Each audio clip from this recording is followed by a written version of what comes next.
to members. We don't seem to have it in our files.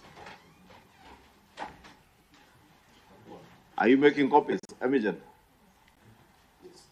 Okay, then you can continue. They will share as you. Thank you.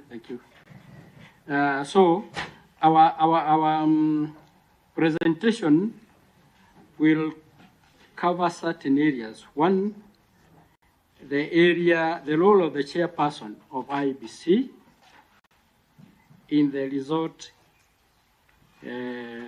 resort path, particularly the area of tallying and declaration of the results.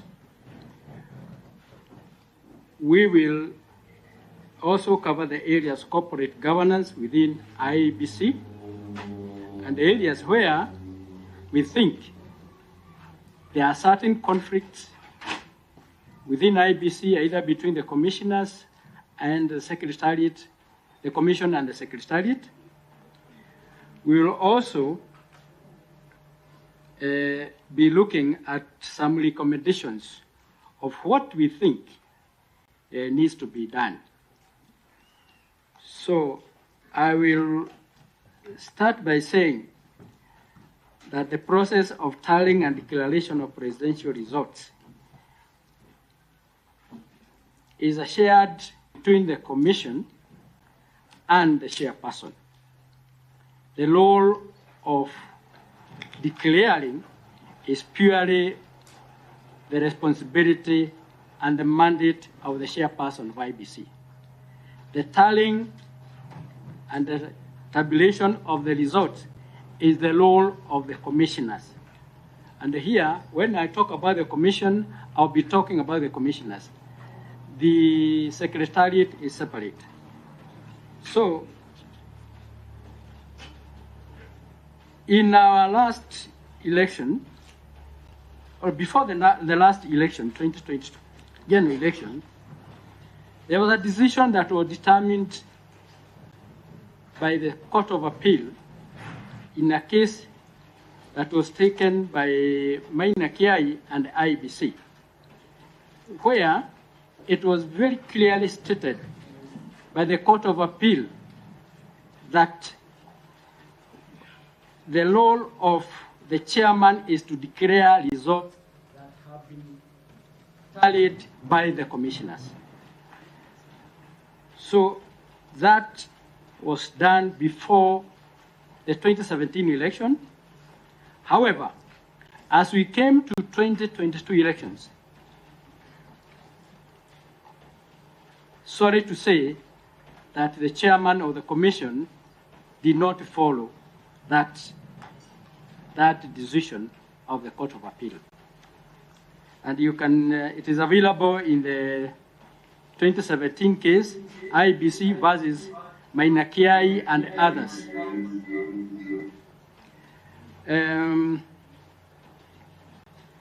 The chairperson, acting unilaterally with the assistance of some tallying clerk members of staff of IEBC, which he had picked himself, acted in violation of the Constitution and in the violation of the law. Let's look at the areas of governance of the IEBC. Under Article 249, the Commission is independent, and the objective of its independence are to protect the sovereignty of the people of Kenya and secure and the state organs to observe the Constitution. There are persistent grievances and issues in the Commission relating to the scope of the responsibility of the commissioners, the secretariat, and the accountability of the secretariat to the Commission. IEBC Act, Section 11A, stipulates that the role of the secretariat is to run the day-to-day run, is to manage the day-to-day running of IEBC. However, The commission is a full-time commission where the commissioners run the business of the commission in conjunction with the secretariat. The commission interacts directly and essentially controls all aspects of management, including planning, execution, human resource governance, and the supervision of the staff. So the commission and the secretariat, you find that there's that responsibility of the commission and the secretariat that are tend to work in conflict with one another. So if you look at our history as a country, we have had conflict at the commission between the secretariat and the commissioners. We have in case in 2013 of Hassan and Oswago. In 2017, we had the case of Wafula Chebukati and Ezra Shiromba that played in the... Seriously, we have had a litany of conflicts at IBC between the commission and the secretariat. We also had cases of conflict between Wafula Chebukati and the three other commissioners, Wafula Chebukati and Akombe, and finally, Wafula Chebukati and the four commissioners. There must be something that is not right, either about the person who was holding the office or the structure, or both. And that, to me, is something that I would plead with this committee to deal with, because all the years we have had commissioners being taken away or moving out of the commission, they are chased away, but no investigation have been carried to determine what is the cause of this. Probably you are the privileged committee to address that issue for the sake of our future as a country. And I would plead that you look at which areas are conflicting. We'll give our proposals, but mainly we'll be looking at you to look at that.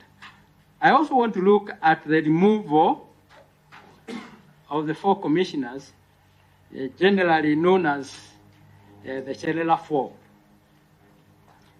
I want to submit that the Shelela Four were forced to resign.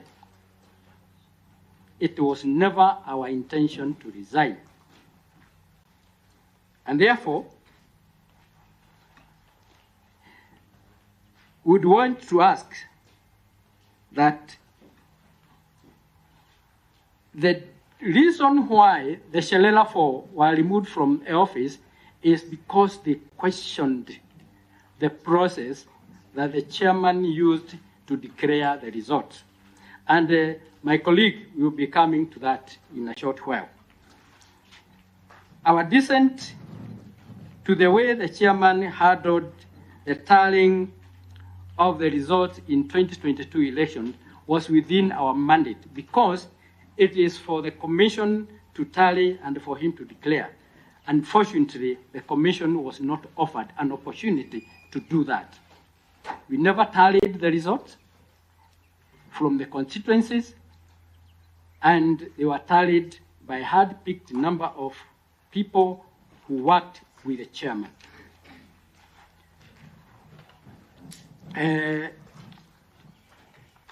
Two, we want to submit to this committee that there is a prescribed format for declaring a member of parliament, a governor, a woman rep, all elected positions. And there is a statutory form that should be filled to show the result of that particular person. For our case, we as the commissioners, it is for the presidential result, they are supposed to fill Form 34C, which is a summary of all the results from all the constituencies in the country. That is the result form. We want to submit that was never submitted to us. What we got from the CEO from the CEO then to the chairman and the commissioners is a three or 4 page summary of all the counties, the 47 counties. So as we sit, we have never seen from that 4C, which is the presidential resort form. And that is the reason why we say it was unfair for us to be forced out of the commission, and we hope that that will be looked into. Now, our recommendation, as we move to our recommendation,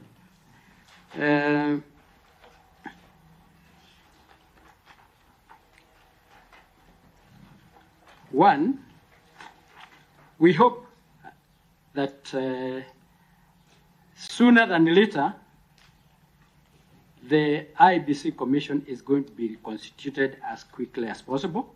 There are several issues, including boundary delimitation, which is a very urgent issue. We are hoping that as soon as possible, the Commission is going to be reconstituted.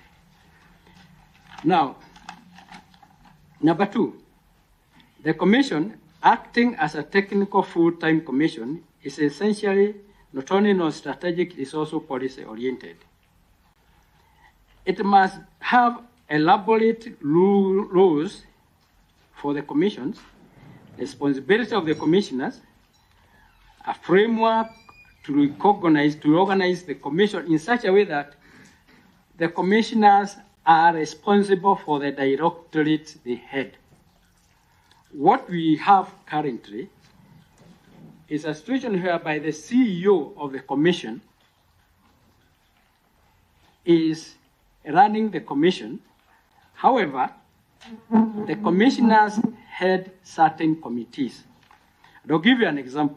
When I was at the commission, I was the chairman of Finance and Supply Chain Committee.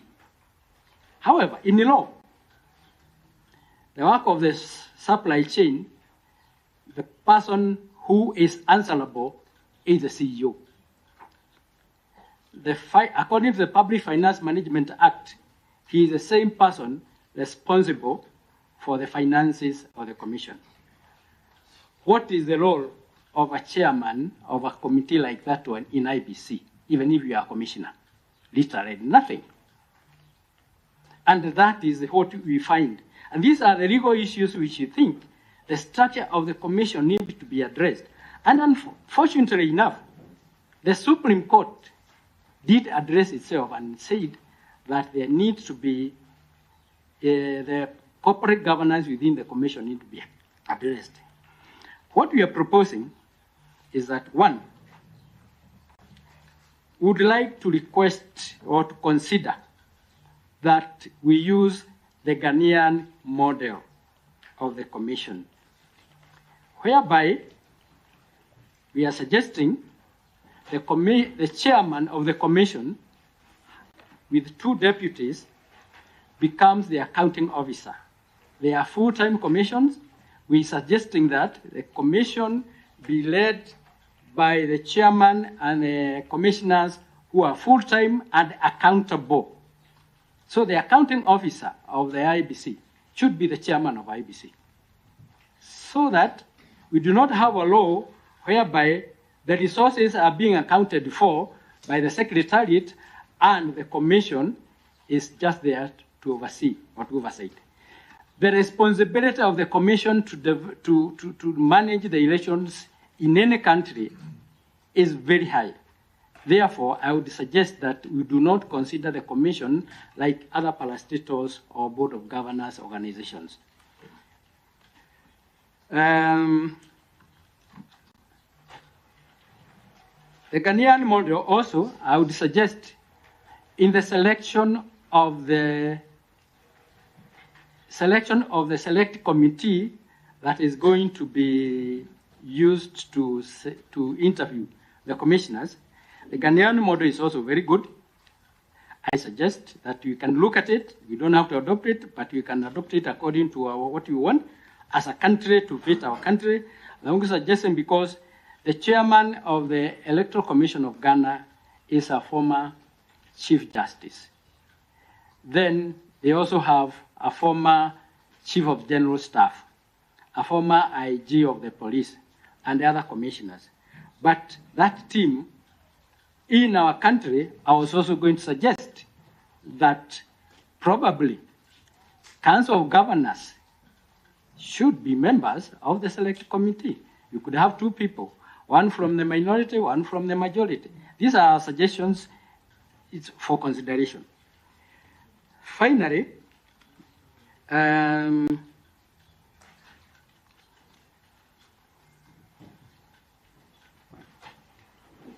the distinction must be made where the law or the Constitution provides the mandatory function of the Commission. For instance, under Article 138, the commissioners have direct role in the verification, declaration of presidential results. In relation to such, the CEO, for example, last election, the CEO and Professor Gulie were the ones who were given the mandate by the chairman of IEBC to do the tallying. That information was not. That was not a delegated responsibility by the commissioners to the CEO. And it is an appointment that was made by Mr. Chebukati. I don't think that is within the law. So with those few remarks, I wish to ask my brother to take up the next part of presentation. Asanteni sana. Thank you very much. Thank you very much, Commissioner Wanderi. May I add that the process of election in Kenya must observe several values. And these are the values upon which any election can actually be judged upon. It is simple, it is secure, it is accurate, it is accountable, it is verifiable, and it is transparent. If we don't have any of those, or some of those, in the values of running an election, then we know that we are doing very badly.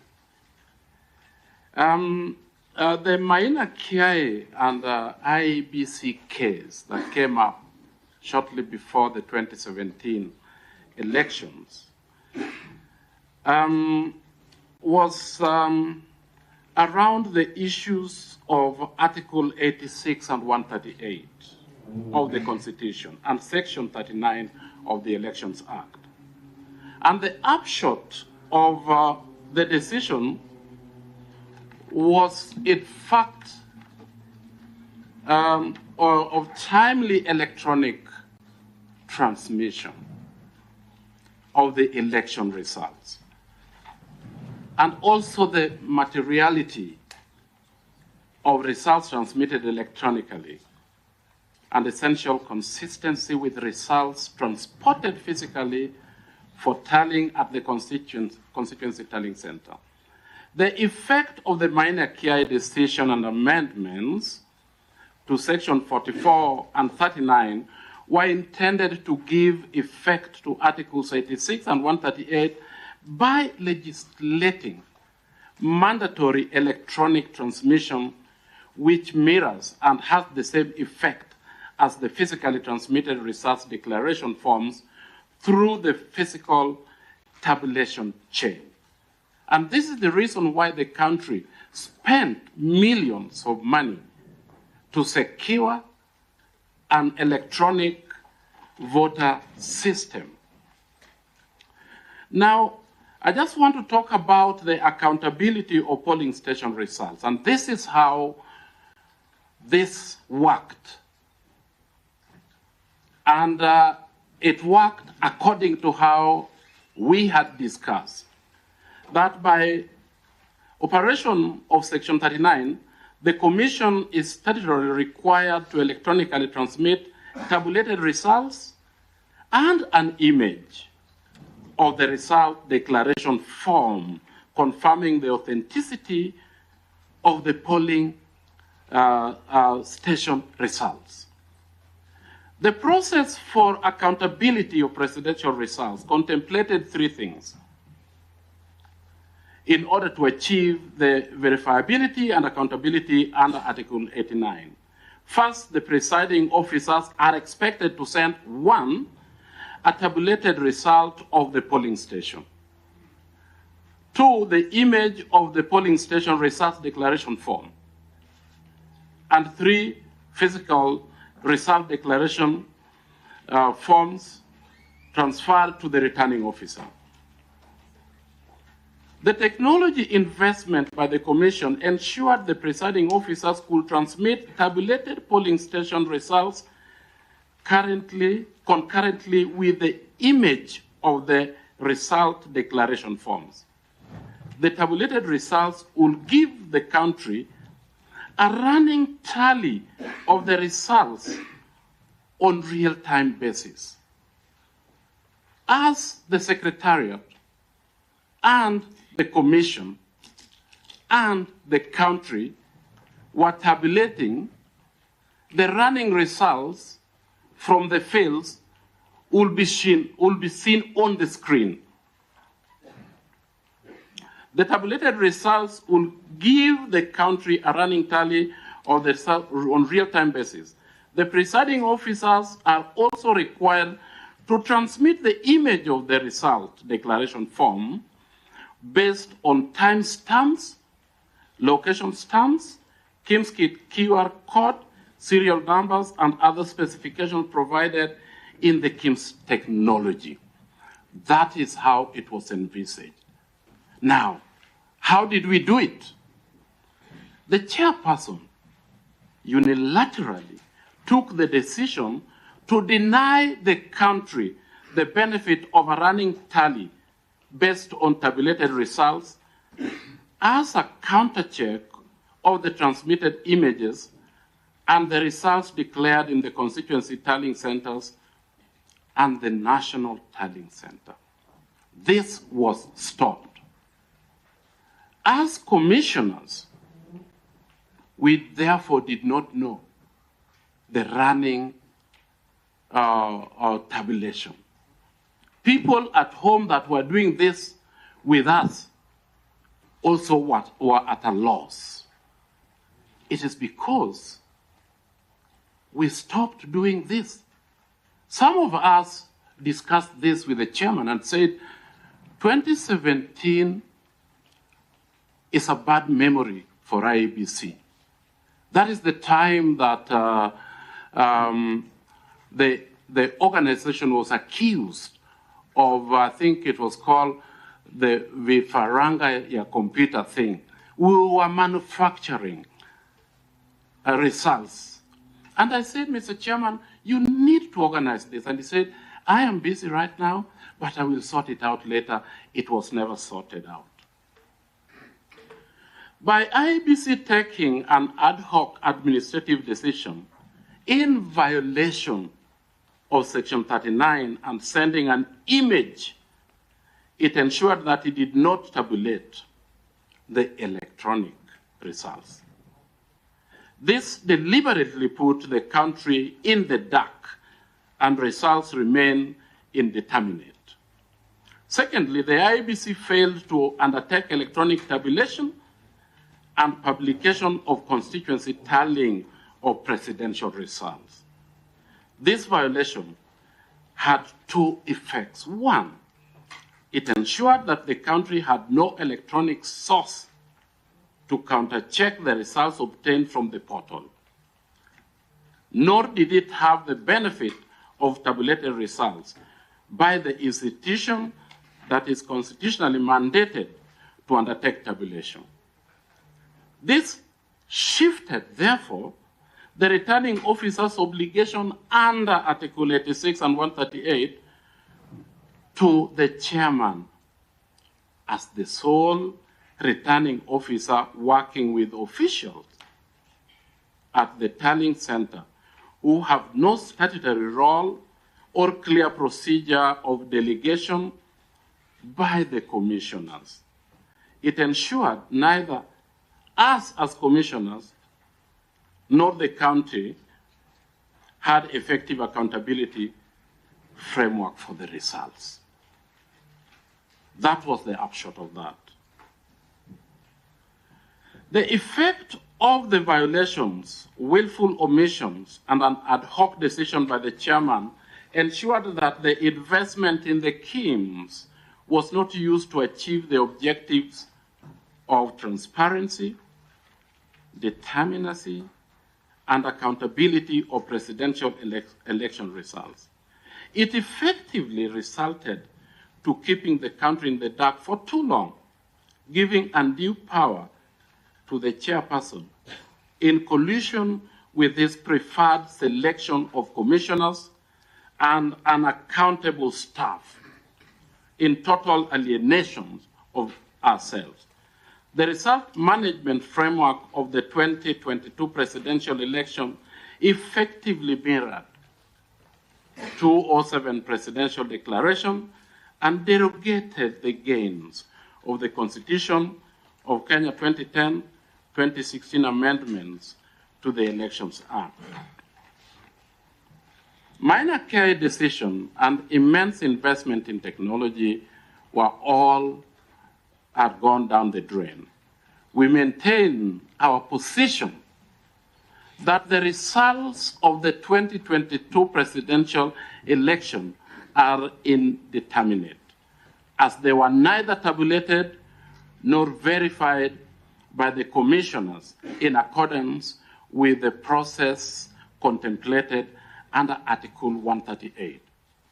And what then had happened, Mr. Chairman, ladies and gentlemen, is that we thought, or rather Mr. Chairman thought, that the title chair of the commission and commission are the same thing.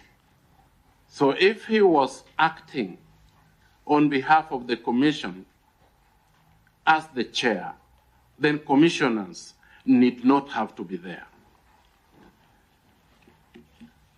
Some of the disputes, and this is what I want to say, as commissioners, we had areas of concern that we needed to discuss with the chair. We had conflict even while we were at the commission. And what then can we do? What are some of the recommendations that we can make that when a commissioner or commissioners have a problem or with a chair that does things unilaterally, do we just sit and watch, or there is a body that can come in place? Chair, point of order. Yeah. It would appear that the other participants have been cut off. So we need to understand how we can proceed.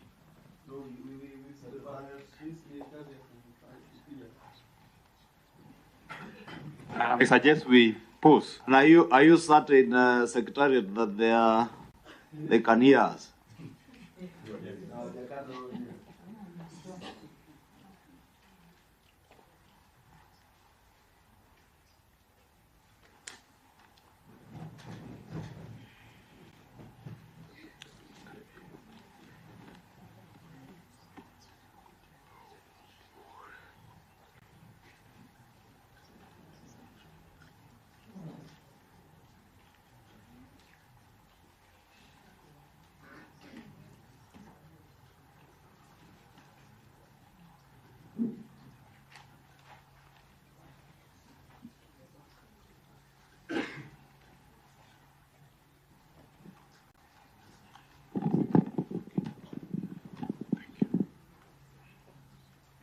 Are we making any progress?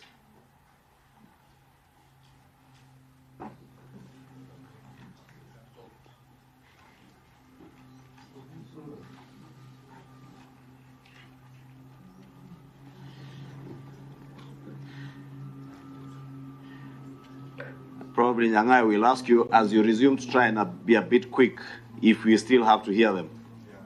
Yeah.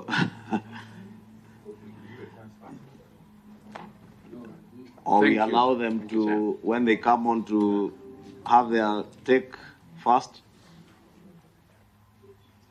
Indeed, based on Wanderi's presentation, I think we can allow them to come on, and then you. Is that okay? Okay. We Because you stand never by know. them. Because of these technological challenges, Yeah. you never know when it will go up again and disrupt us. Okay. Depending on where But they also are. when you come back yourself, try and be a bit quick. All right. Thank you. Desist from taking us through the entire Supreme Court process. Kenyans watch the whole process on live TV every day. So do not re-litigate the case. The case was litigated in the Supreme Court, and the committee will not litigate again.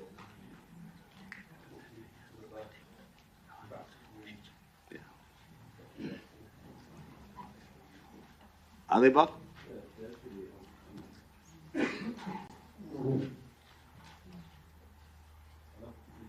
Is this a JC Rucha? So Commissioner Masit, Commissioner Cherera, if you can hear us. Are you sure they're online? Are you here?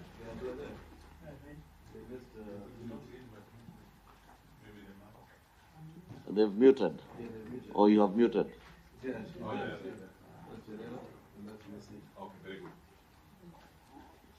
Commissioners Masit and Commissioner Cherera, can you hear us? Confirm? Yes, I can hear you. Thank you and welcome. I'm certain you may know all the members of this National Dialogue Committee, so we'll not go back to the introductions. If anything, we did that, and I'm sure you are following us. We have just changed the model. Before Commissioner Nyang'aya finishes, we hear from you because of the technological challenges that may keep popping up. So we'll ask you in a few minutes to have your take, then we'll resume to what was. Is Commissioner Masit on?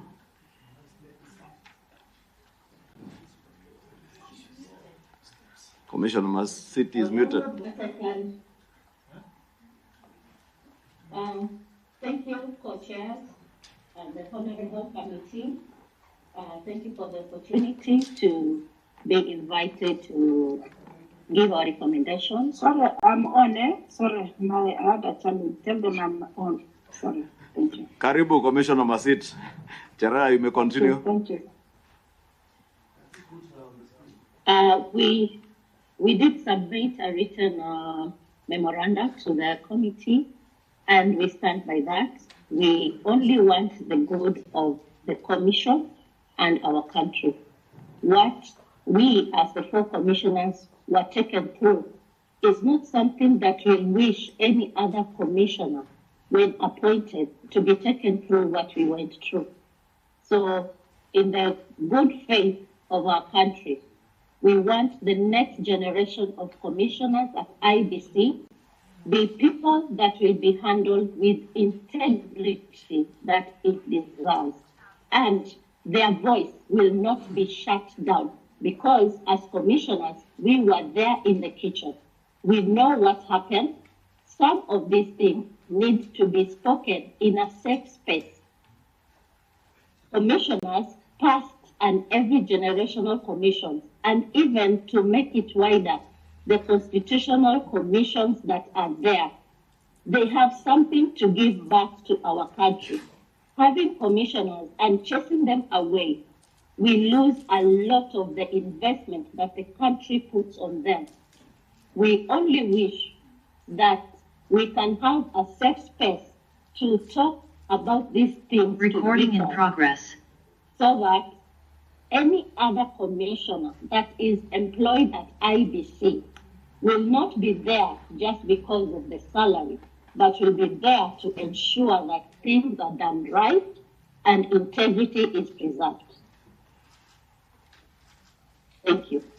Thank you, Commissioner Cherera. Commissioner Masit. She disappeared again. Commissioner Masit.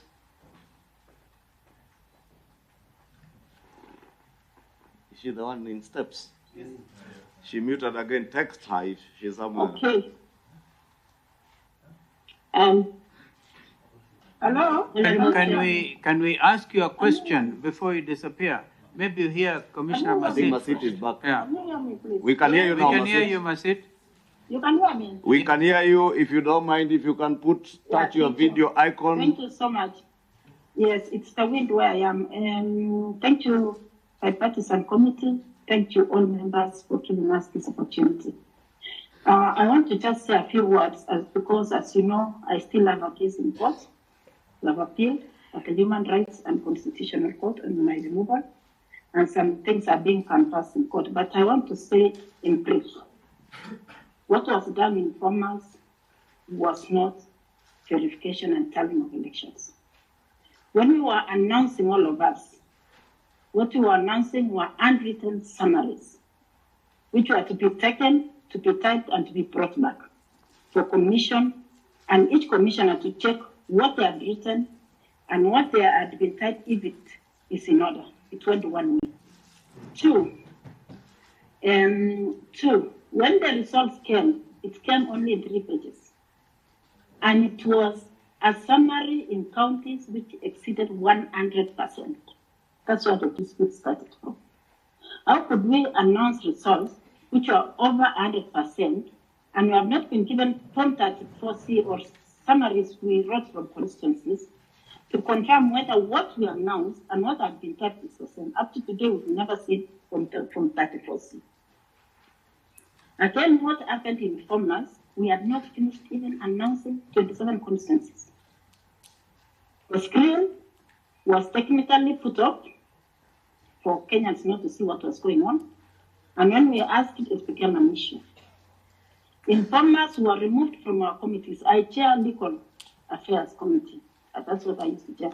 But 1 week to election, chairman wrote us letters, putting me logistics, welfare, and security with Wandeli, putting Cherera at the communication center, Nyangaya protocol, to remove us from results, and assigns results to Collier and Marchand only, with letters written specifically which are part of the process which are in court. We were never informed, we were never told anything, and when we wanted to say it, they said we wanted to overturn the people. Yet, when the security team came, there were no results. There was nothing. You could not even talk of results because at that time there were no results. If anything, they just said there was tension in the country, and there was no screen showing, and we are taking so long. We should ascend to ease the tension in the country. So up to now, we don't know the results, and it's very important that we audit these results. Very, very important, because when we audit and even made open to everybody, even those people who have been elected and who lost as MPs, and even others, they will know their results. Because I want to say, this was not tallying, there was no verification, it was just, it is not, I don't know what to say about it as a commission. It's a shame for our country. Thank you very much. Thank you very much, Commissioner Masit. And Cherera, please, we'll ask you to just stay online. We take a few questions. Yeah, I want to go first. Why are you not here with us? Is it because of security concerns on the part of 2 of you? Of course, we take note of what Commissioner Masita said. Some of the matters are still in court. But for the benefit of the country, are you safe? Why are you out of the country? Thank you. Yes, Chair. Maybe first confirm whether you're out of the country. I'm outside of the country for security reasons. Okay. Remember, I come from Rift Valley. Before that, even they said I betrayed the community. In the Facebook, in all social media, I was saying, I've never stepped in my home since that time. I've never even gone beyond my room. That time, I got calls, people telling me to drop the case. What am I doing? So many things, but I believe it's my constitutional right because I know what I did and what I didn't do. So it is because of security reasons. I'm out of the country and we're not doing even well because even the salaries we had, they were stopped. even the 1/3 when I'm doing the case. So we are living at the mercy of people outside. So Commissioner Terera talk on herself, but mine is a long story. I don't want to say so many details because I told you I have a case in court, but it's because of security reasons. Thank you. Irene, this is Eugene Wamala. We're in college together. We are actually the same year. You're on campus together at the university. Yes, you know, Ishunga likes saying the school because we went to our land, but I was at the University of Nairobi. We're very sorry to hear that. On a light note, at least now we know how you know Commissioner Irene. Irene, we are sorry to hear that you're out of the country. And literally from what you're explaining, because the whole country is listening, it's like you're in exile or something. Did you receive specific threats? What about your family? Are they in the Rift Valley? Have they also moved out of the country with you? And is Commissioner Cherera also under the same situation, being away from the country, not by choice, but literally in exile? Is that the situation with Commissioner Cherera as well? And sorry. Thank you, Co-Chair, for that question. It's a very emotive question. You heard when Commissioner Masit was responding. She was really shaken, and it has taken a toll to all of us. I, being the vice chair and the voice behind the mic, and the team being dubbed by my surname, Cherera 4. I am in my late 40s, and I have a young family. My last born is 7 years old. It was bad, even in school. Our social life was really tortured. It was bad for my children. It was bad for my family. And I said some of things, we cannot say them on camera because it is not a safe space for all of us. We've been threatened just because we spoke what we saw and what we know. Personally, I was in charge of communication at Bomas. I used to get information and statements from the commission, and I give it out to the media. The screens were there to help the same, but came on Friday evening, the screens were stopped. Everyone used to come to me to get information. And you know, part of communication is the transparency bit that is a requirement in any election. I could not give people that information. I asked the chair that we refresh the screens so that Kenyans can see how many votes we have tallied, how many are remaining, and of course it was going to be helpful for the country to see the trend and also prepare them to the end. Of course, if it remains like 5,000 votes, people already know how this election has gone. But that was stopped, and it was not something that we had agreed in the commission plenary. I asked about this 2 times, and the chairman said that he was busy tallying. And this tallying, he was doing it alone with selected few.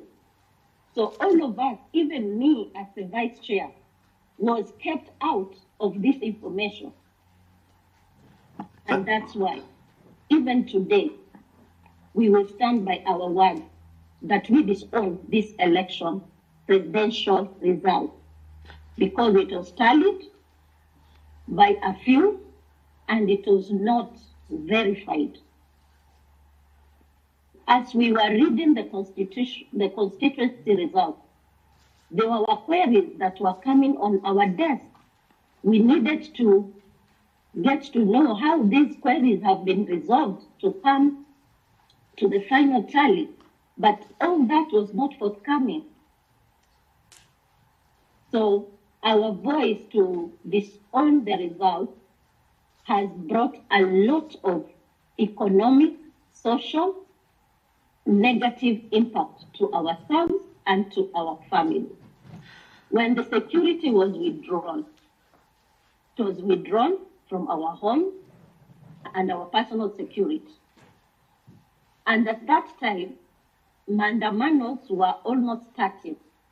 And let me be very clear with the committee.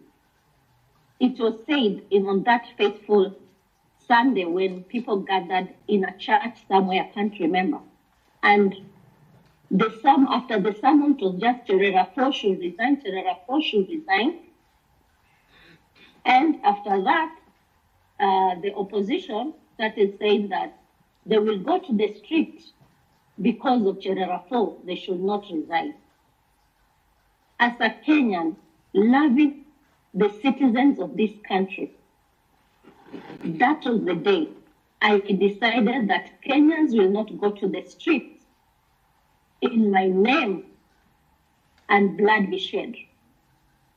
Monday morning, I resigned after that Sunday.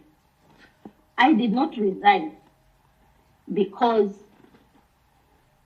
of myself. I didn't come to the commission to resign. I resigned for the sake of this country. If anyone is to fight for me, God will fight my battles.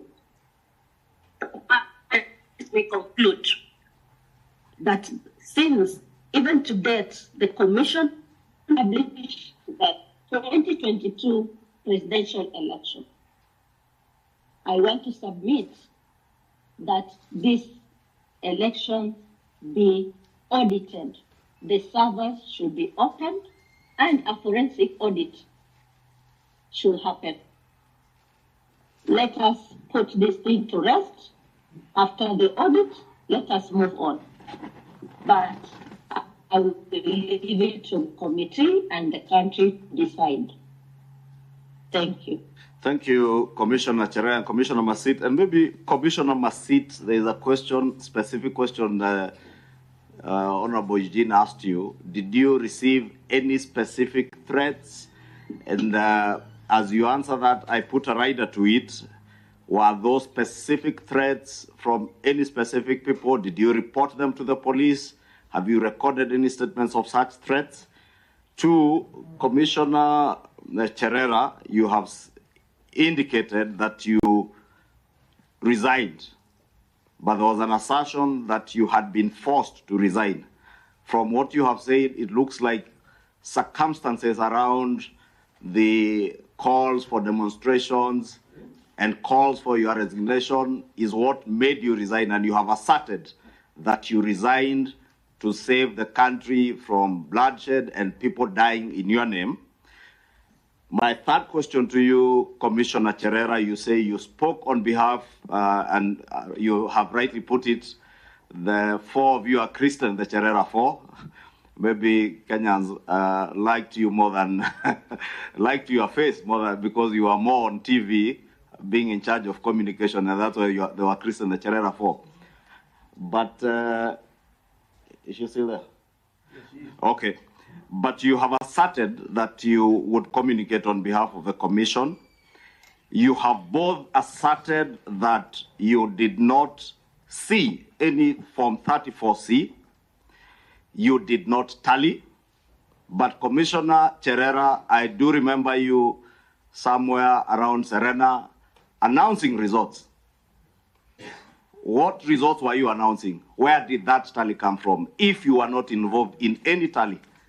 And why did you not adduce that evidence before the Supreme Court? And as I said, we are not litigating the Supreme Court again. But why did you not adduce evidence before the Supreme Court that not a single 34C was seen by yourselves?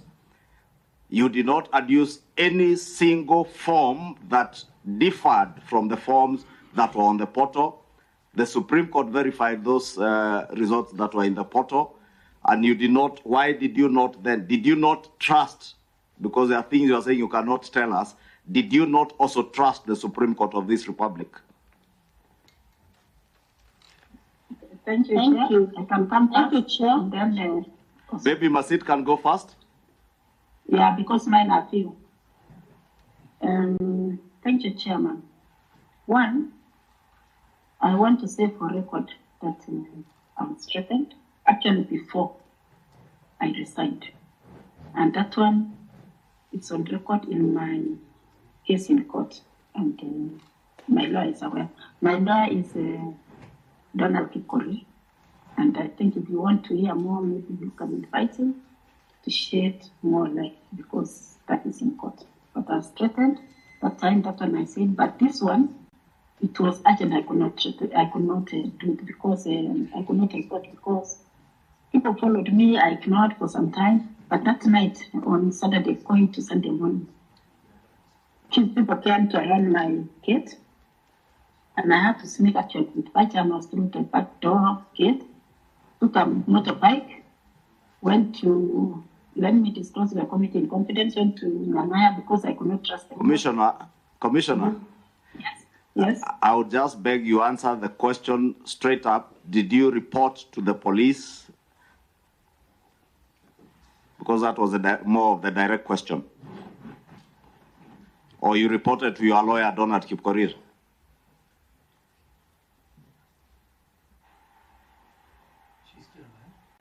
Are you still online? She has muted the mic. Are you hearing me? I'm on the line. Yeah, we were pleading. Yes. Instead of narrating the circumstances, the question was rather direct as to whether you reported specific threats to the police, other than to your lawyer. The police. I reported to the lawyer, the first one, but the second one I didn't have time because those people were closing in on me, and the only thing was to take a motorbike to the airport with my passport.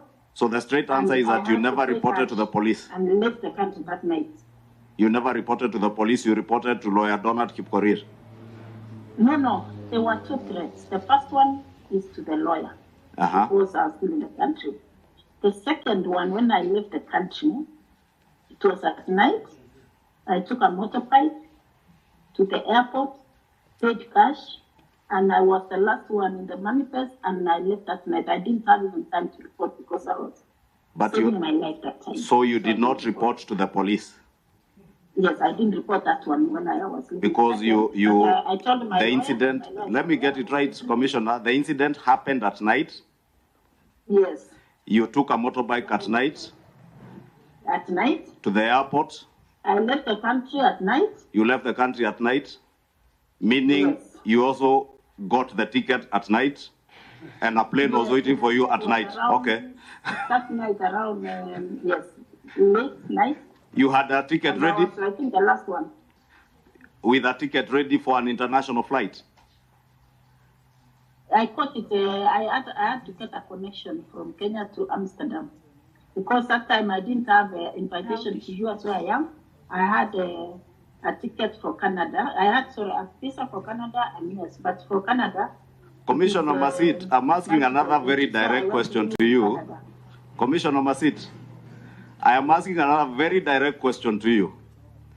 Yes. An incident happened at night. You took a border at night. No, night. The incident happened of night of Saturday. Saturday night. Okay. And you. Saturday night. Then I disappeared on Saturday night. The same night. To a colleague's place. Hello. And stayed there to organize for a ticket on Sunday night. So you left on Sunday night. Sunday night, yes. Because I had to get cash to have it paid, and I had to get okay.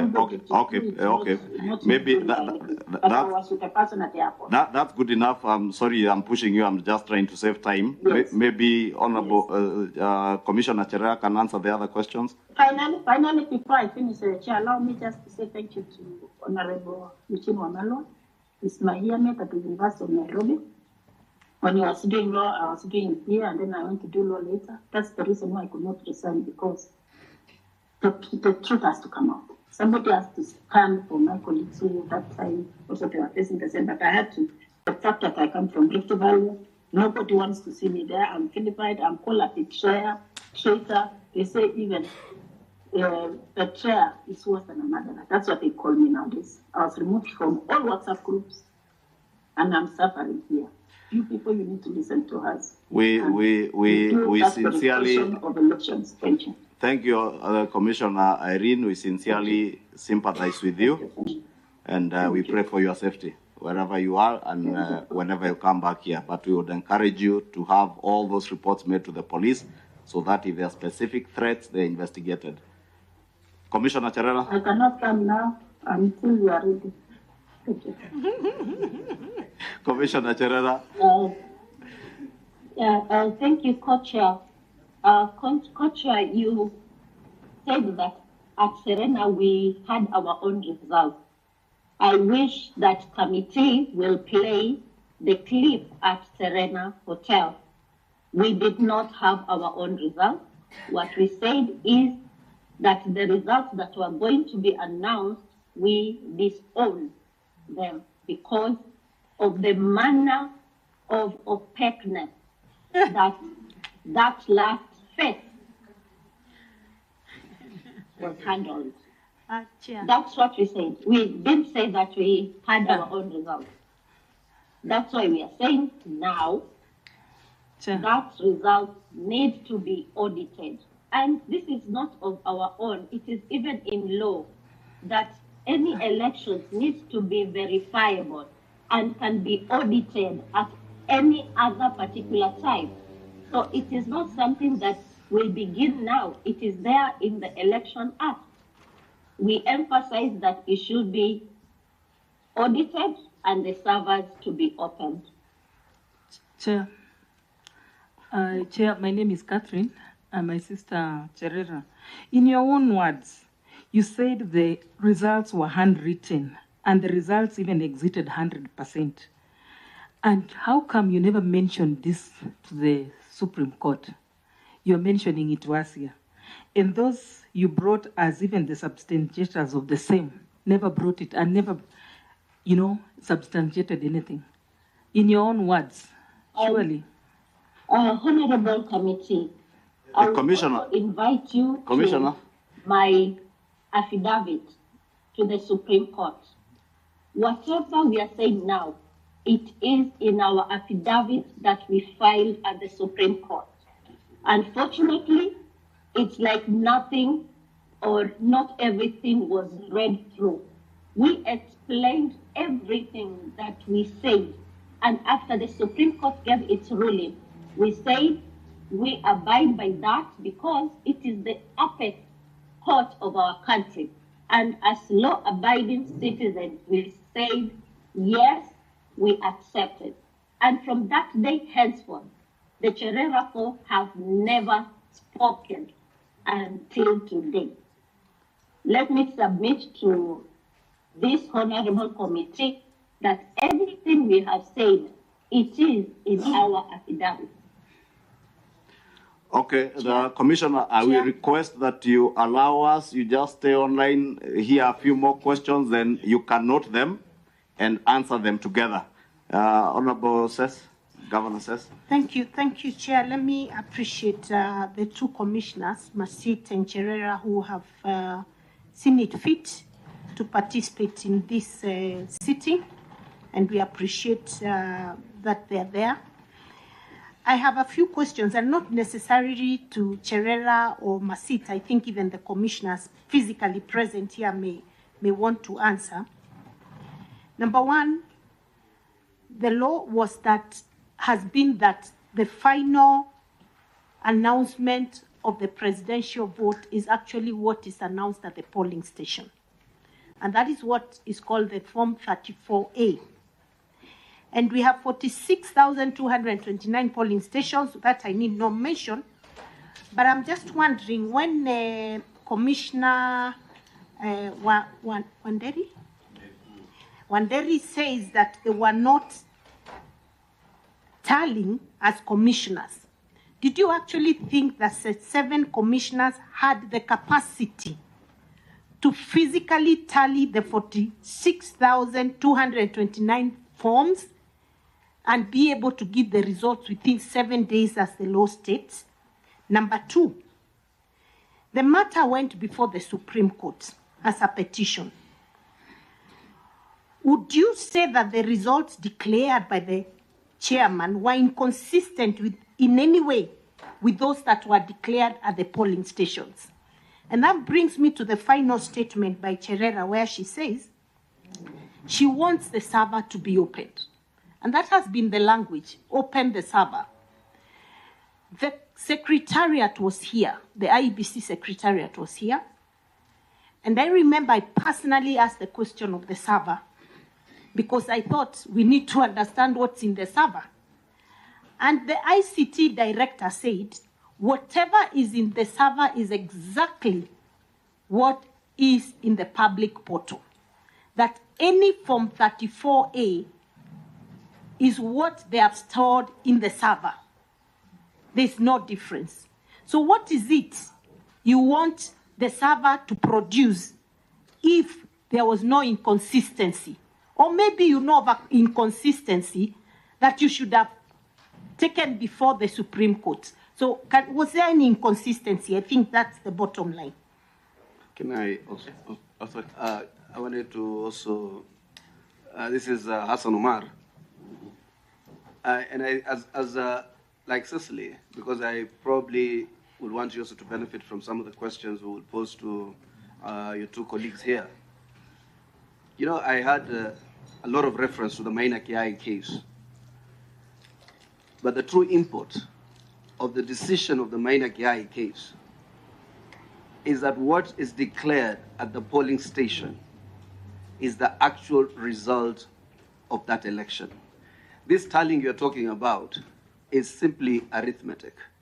In fact, today I look up to God and say, the systems were so foolproof that our elections cannot be decided by 4 or 7 people.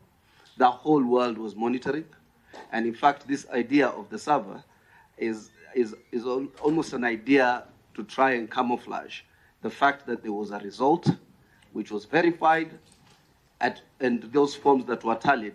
Not a single one of you came up with a challenge to meet up, as suggested by Justice Smoking Wanjala, to show one single form signed by your returning officers or agents or anybody that differs with those that have been put onto that server. So I think, or into that portal. So I think we should now, even in terms of moving forward, because what I've heard Eugene, you repeatedly here saying how people say that the outcome of these elections was not free and fair. And I can tell you, outside this group and the 4 of you, I don't know of anybody else who says that the outcome of these elections was not free and fair. Number two, I also was a commissioner at a very stormy point of this country's political transition, I think, which birthed the new constitution and some of the state institutions you see. I investigated instances of violence and laid a lot of responsibility on people who ended up becoming presidents of this country, probably the 4th and 5th. I can tell you, when you do your job consciously, there's nothing to fear. People will send you messages. That's why Ongwae Nyangai is still here and others. I can guarantee you, what Kenyans simply wanted was the truth of what happened. The truth in many instances has been canvassed in the Supreme Court. It has been canvassed across board. And I can tell you without a doubt, at least if it is any threat, it cannot be from our side. Our side is totally comfortable with the fact that the truth was canvassed and mitigated and agreed upon and settled. Lastly,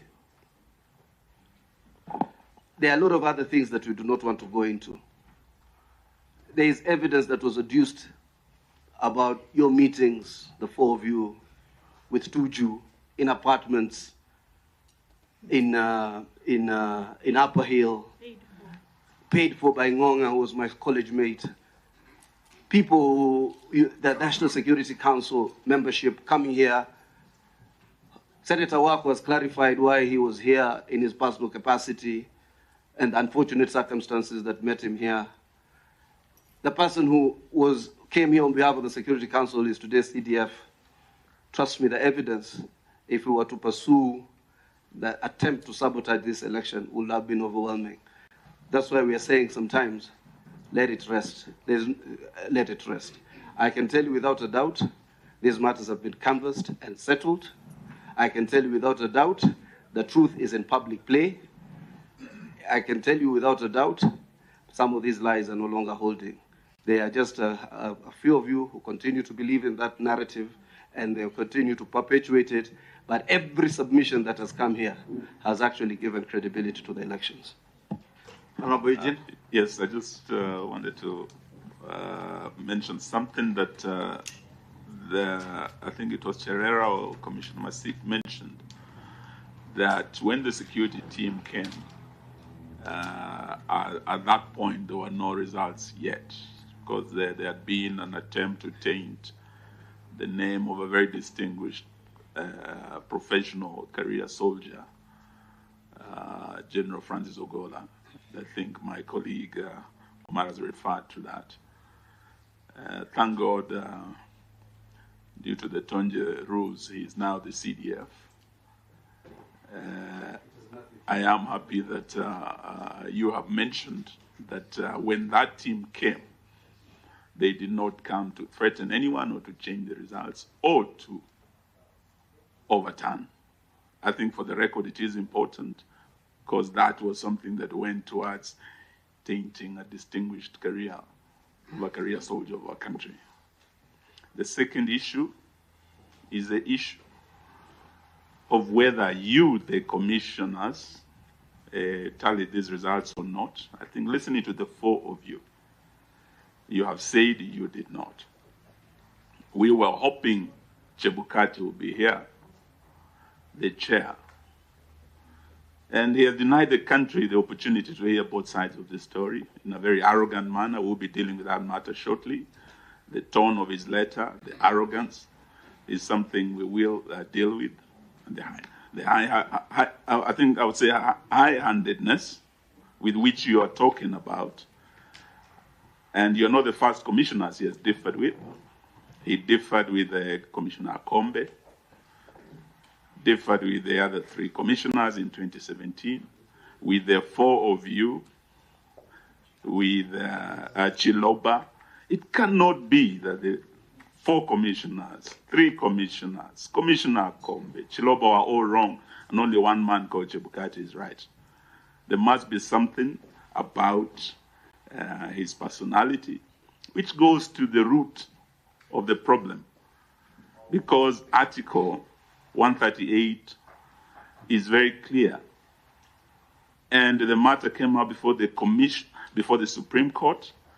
Looking at the ruling, particularly clause 48 of that ruling, the chairperson had submitted that the issue of verifying and tallying was his exclusive authority.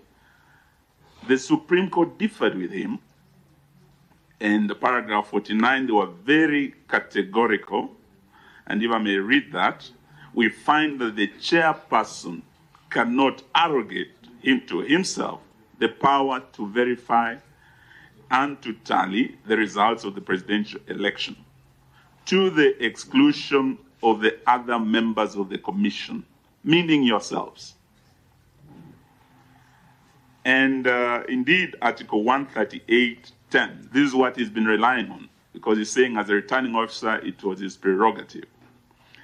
And they said, indeed, Article 138.10 of the Constitution, although the power to declare the results of a presidential election after verification and tallying is vested in the chairperson, he does so only as a delegate of the commission, one of you having sat, tallied, verified, and you announced. I do remember, and Irene Masit will remember, Isaac Hassan was also our classmate at the university. When he was faced with a similar situation in the previous election, the declaration of the results was delayed for almost 7 hours. When Isaac Hassan sat with his colleagues, they were able to build consensus. And when they came out as a united commission to make that declaration. Now, the concern of this team is that going into the future, having listened from you, you are sidelined, given peripheral roles, and your core mandate was not, you're not given the opportunity to exercise it. In future, there's a danger of a rogue chairman. You are 7, this chairman had 2 only, minority supporting him. The majority of you, up to today, have not owned those results, which still casts the shadow on the legitimacy. Even if we say the Supreme Court's ruling was final, many Kenyans, half of this country, did not vote for this president. The majority of that commission did not agree with these results. That shadow can never go away. We are saying those servers be opened, and I'm happy to hear from Cherera, you have the view that the servers be opened. Many Kenyans want the audit to be done and the truth to be known. We are very grateful. You have time to appear before us, and like your arrogant chair, who but I don't think it is fair for you to have constantly. It is also not fair for you to have constantly gone on the vestiges of the character of a person, but of people who are here. But when you start casting aspersion on people who are not here, and to try and derogate their characters because you do not like what he did or what he decided, it's not fair. And if you make your point, no, the guilty are afraid. Maybe there's something is afraid. Honorable Omar and Honorable Eugene must stop. Honorable Omar, we've heard you, and maybe we'll just like we protected. I was actually going to deal with the more serious matters rather than this emotional outburst. In fact, Vice Chair, I was going to say just like Omar. It's okay. Omar. Fair enough. I was only saying just like we protected Honorable Eugene from a very lethal attack by a stakeholder, we must equally protect Honorable Chebukati, Commissioner Chebukati, from unwarranted attacks since he's not here to defend himself. Fair enough, Co-Chair. Let me say this, if we can get back to the issues. It was so nice to listen to the 2 commissioners who are practically in exile, whatever the circumstances, because they fear for their lives.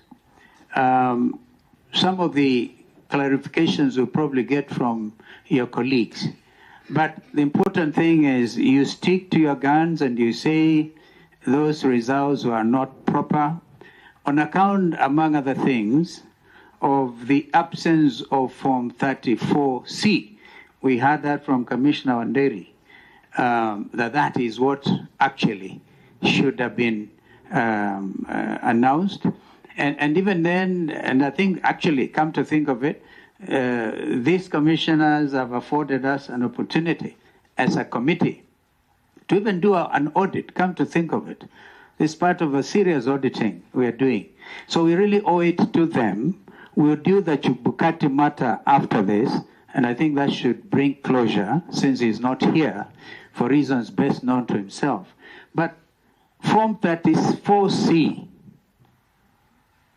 up to today, the Commission has never actually published in the, if I understand it correctly, has never published in the official Kenya Gazette the results in accordance with the 290 constituencies plus 1 constituency in the diaspora. Is that correct, Commissioner Wanderi, or indeed the Vice Chair?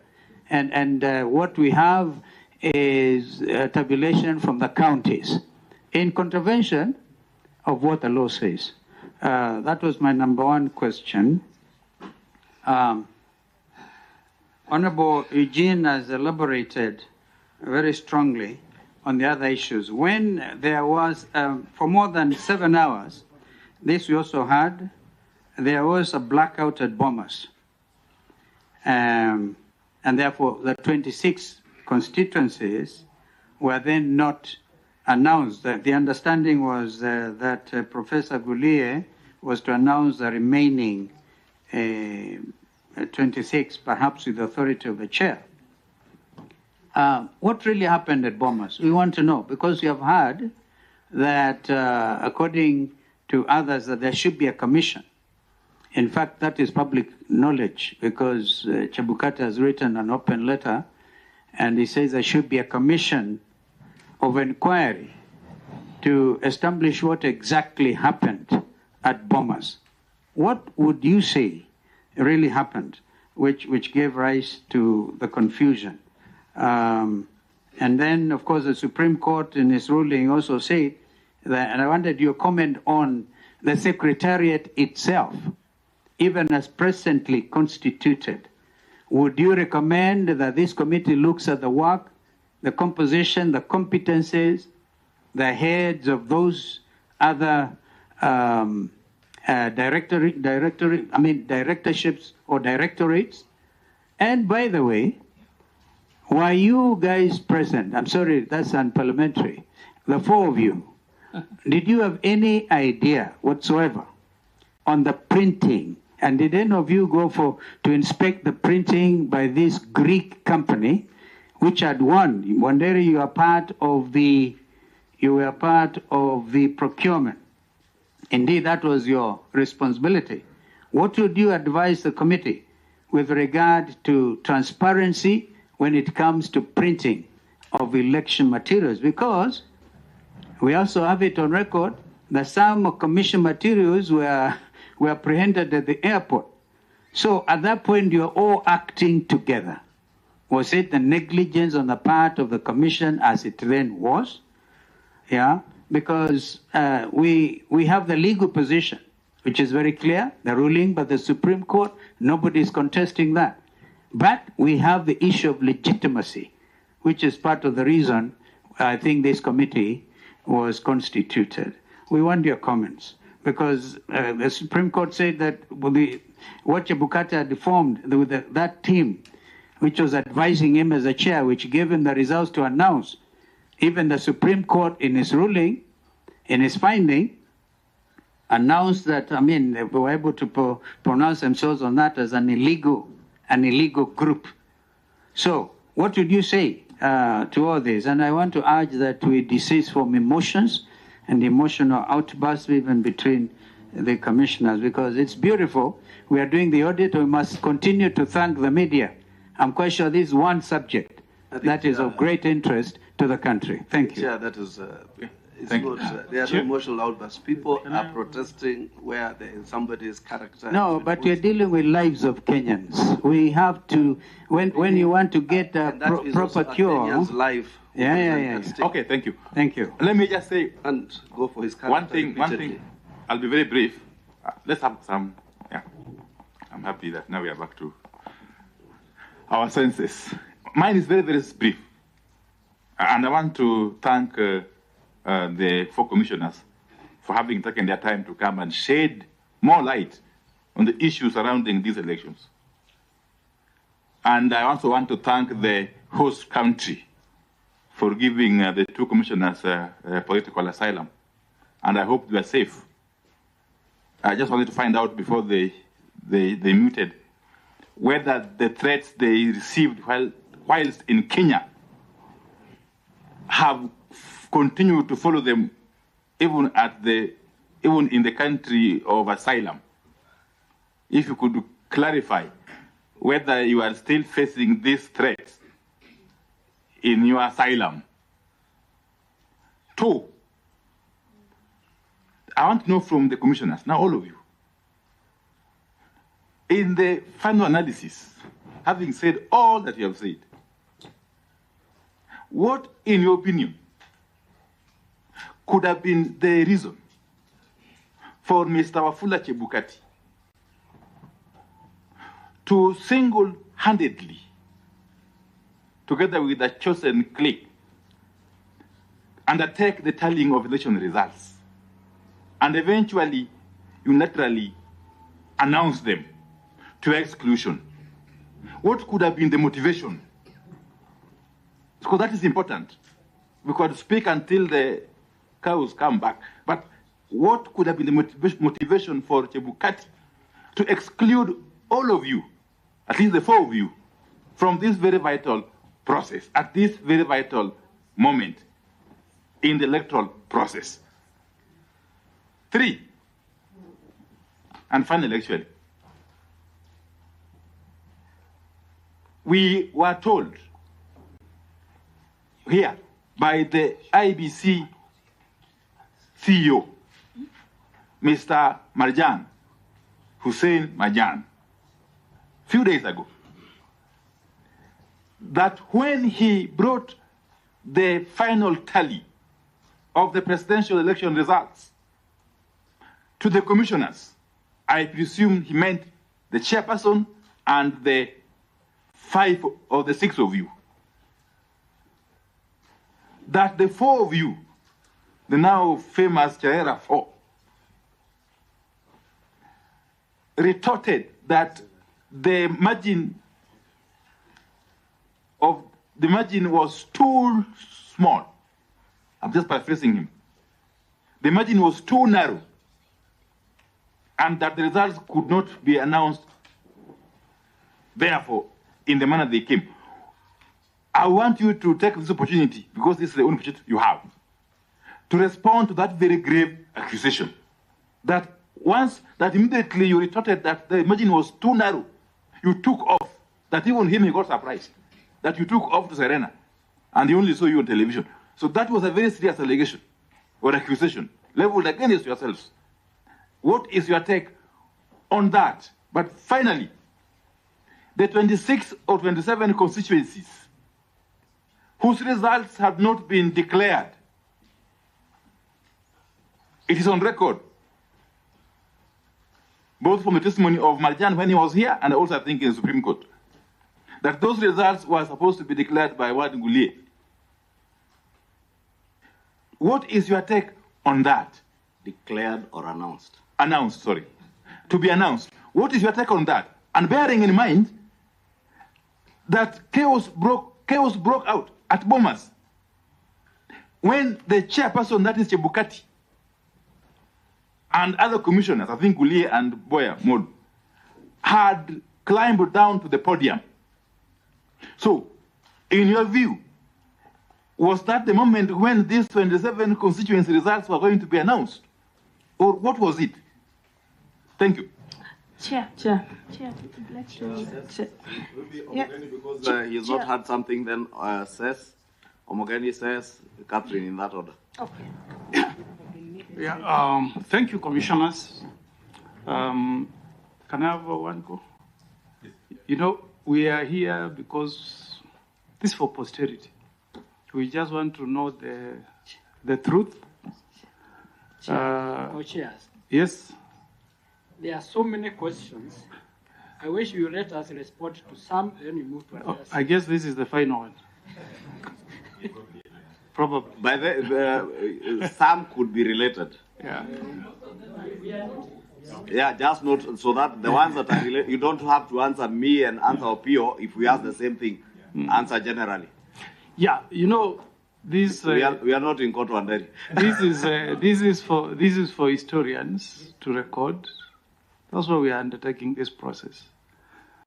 I remember in 1937 in the U.S. during the reign of Franklin Roosevelt, the fight to defend the Supreme Court of the United States of America. When Roosevelt wanted to add 6 justices to water it down, one senator was so emotional, fought for Roosevelt so hard that in the evening he just collapsed in his room and died, and the president lost the fight. Now, as we want to know the truth from you, the trial of O.J. Simpson, the gloves were given to him, and the jury said, if they fit, you murdered. If they don't, you didn't. The question in the room is how to apply Article 138(3)(c).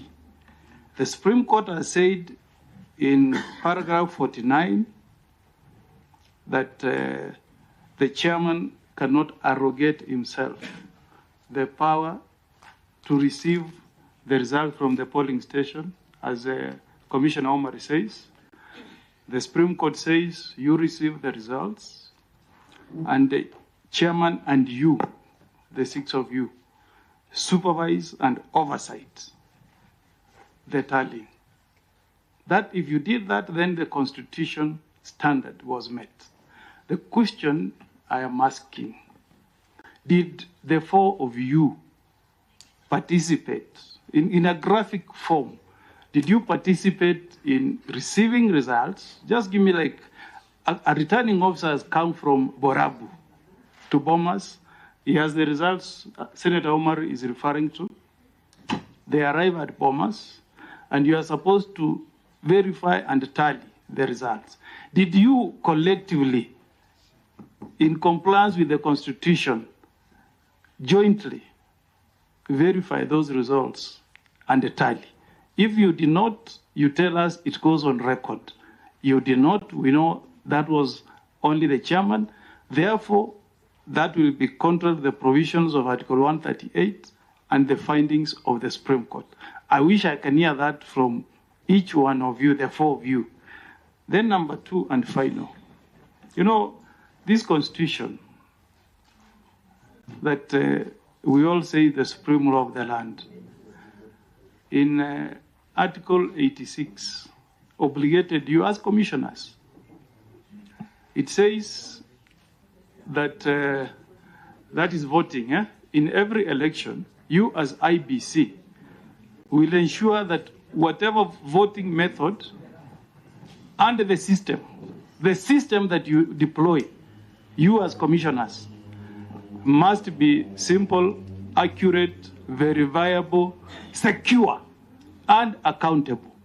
If we wanted to verify the results that were announced today, if we want to do a verification, is the system that you put in place secure? Is it verifiable? Can we open and see what is in those servers? In your own word, you are the people who put it in place. Can we verify the results that was announced by the chairman? If you could answer those two questions, it will give me some comfort. And then finally, I just wanted to know, there is a finding by the Supreme Court in paragraph, I think, 59, okay? And they have made a very far-reaching finding on the integrity of the entire process. What could you describe was the role of the CEO? And maybe what he told us was a committee of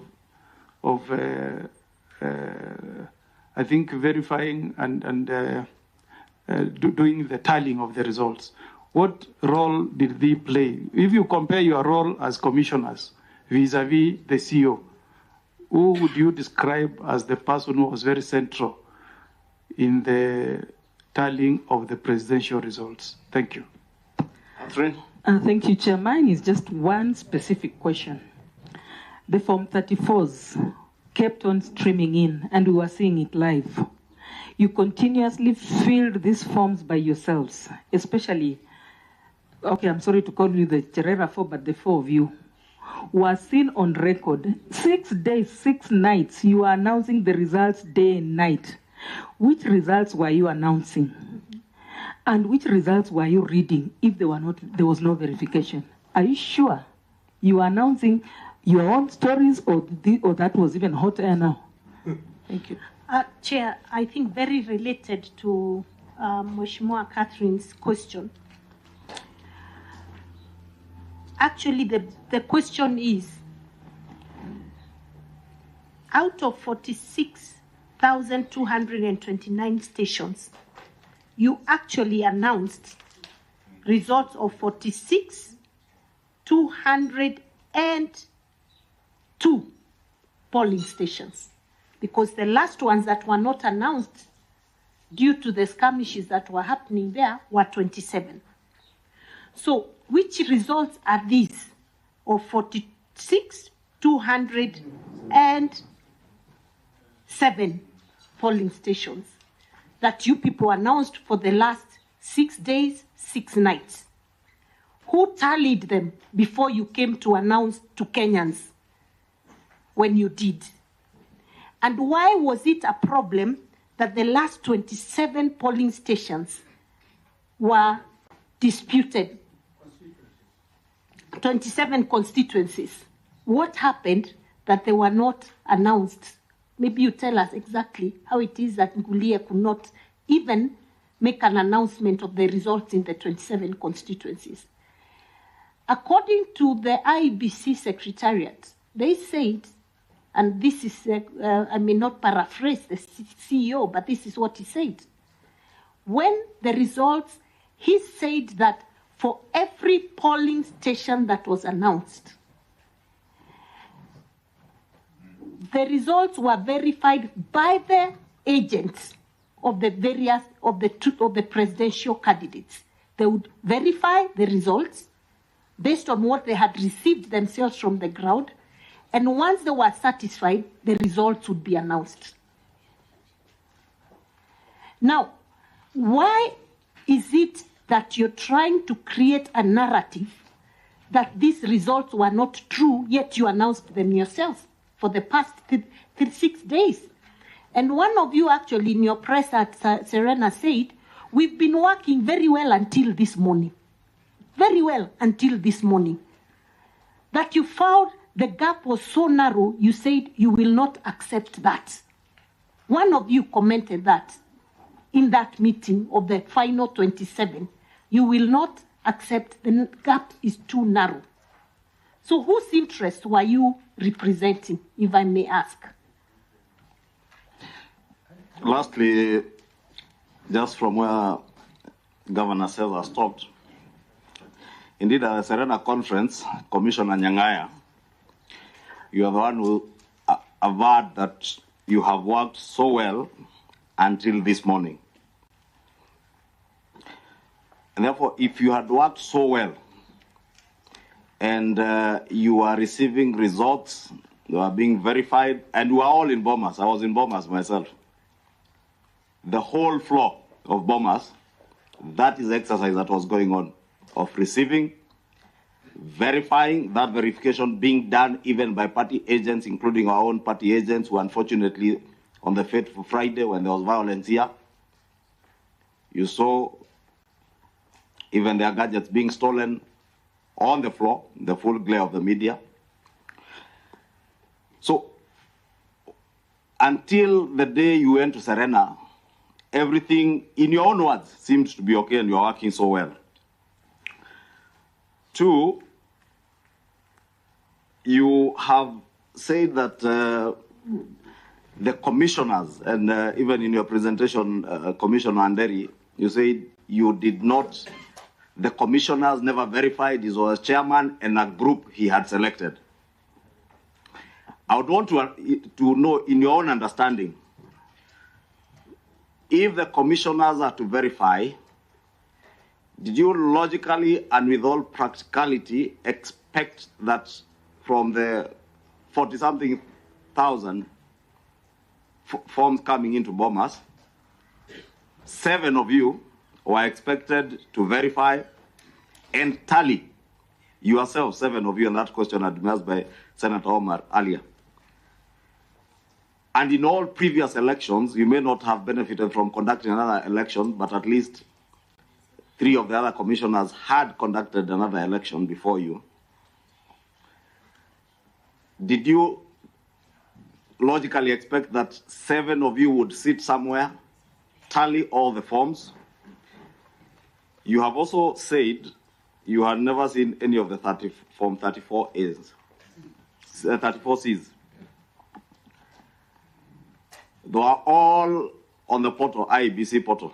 And I respectfully heard what my senior counsel, His Excellency Kalonzo, said in terms of publishing election results. But if you read the Elections Act that was guiding your work as commissioners, I think it's section 39(1)(c) of the Elections Act, says that determination and declaration of results, the commission shall determine, declare, and publish the results of an election immediately after the close of polling.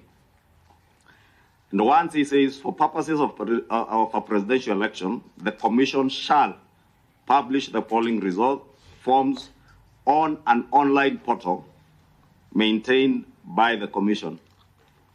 And I believe that was done. So I want to disabuse the notion that it has to be necessarily in the Kenya Gazette. The law is very clear that even on the online portal where all those forms were published, did you, as the 4 commissioners, the Cherera 4, Christian Cherera 4, attempt then to even tally? Because it doesn't mean that if Chebukati said you do not tally and the results are on a public portal, you cannot tally, and you ought to have known if what you are telling us that you truly believed that it was your work to tally. Verify each form and tally it yourselves. I would then want to believe that unless you abdicated your responsibility then as commissioners, you ought to have been tallying.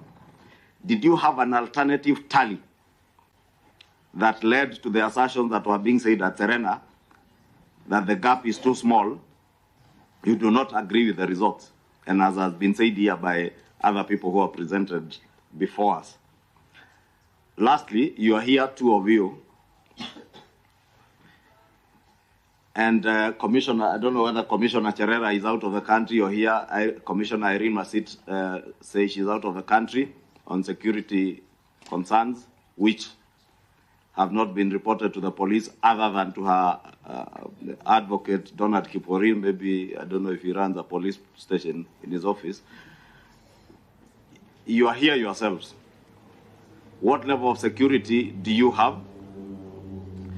Do you have any security threats yourselves? Because as much as I saw you walking in confidently without not looking fearful at all. What is it that you have done that has not instilled fear in you and instilled to your 2 other colleagues? Or is it the question, with all due respect to Governor Cicely and Catherine, that the 2 are ladies and you are men?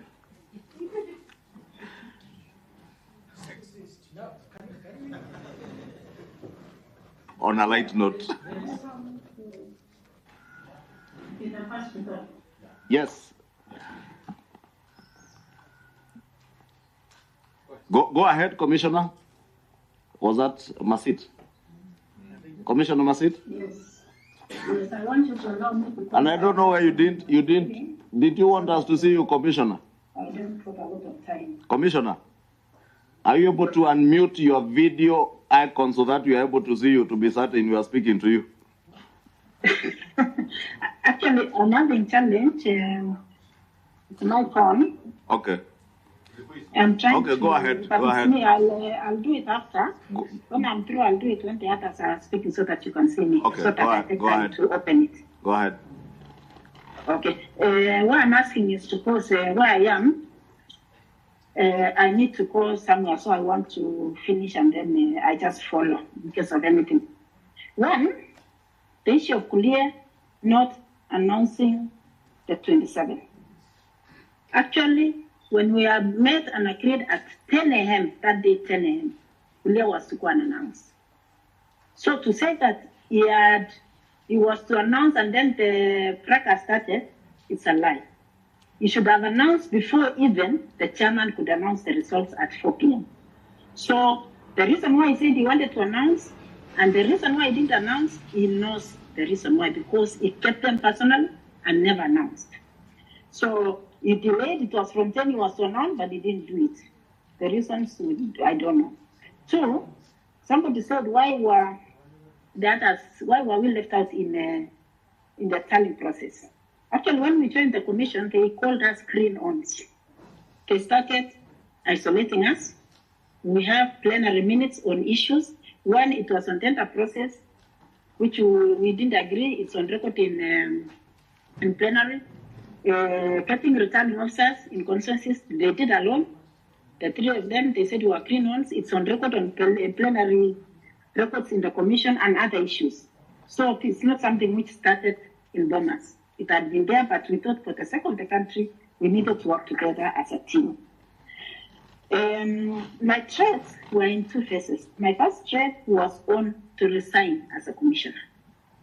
And that one I did. But the second one, now, which made me run away, was to remove the case. Why am I having a case when when all the others are resigned.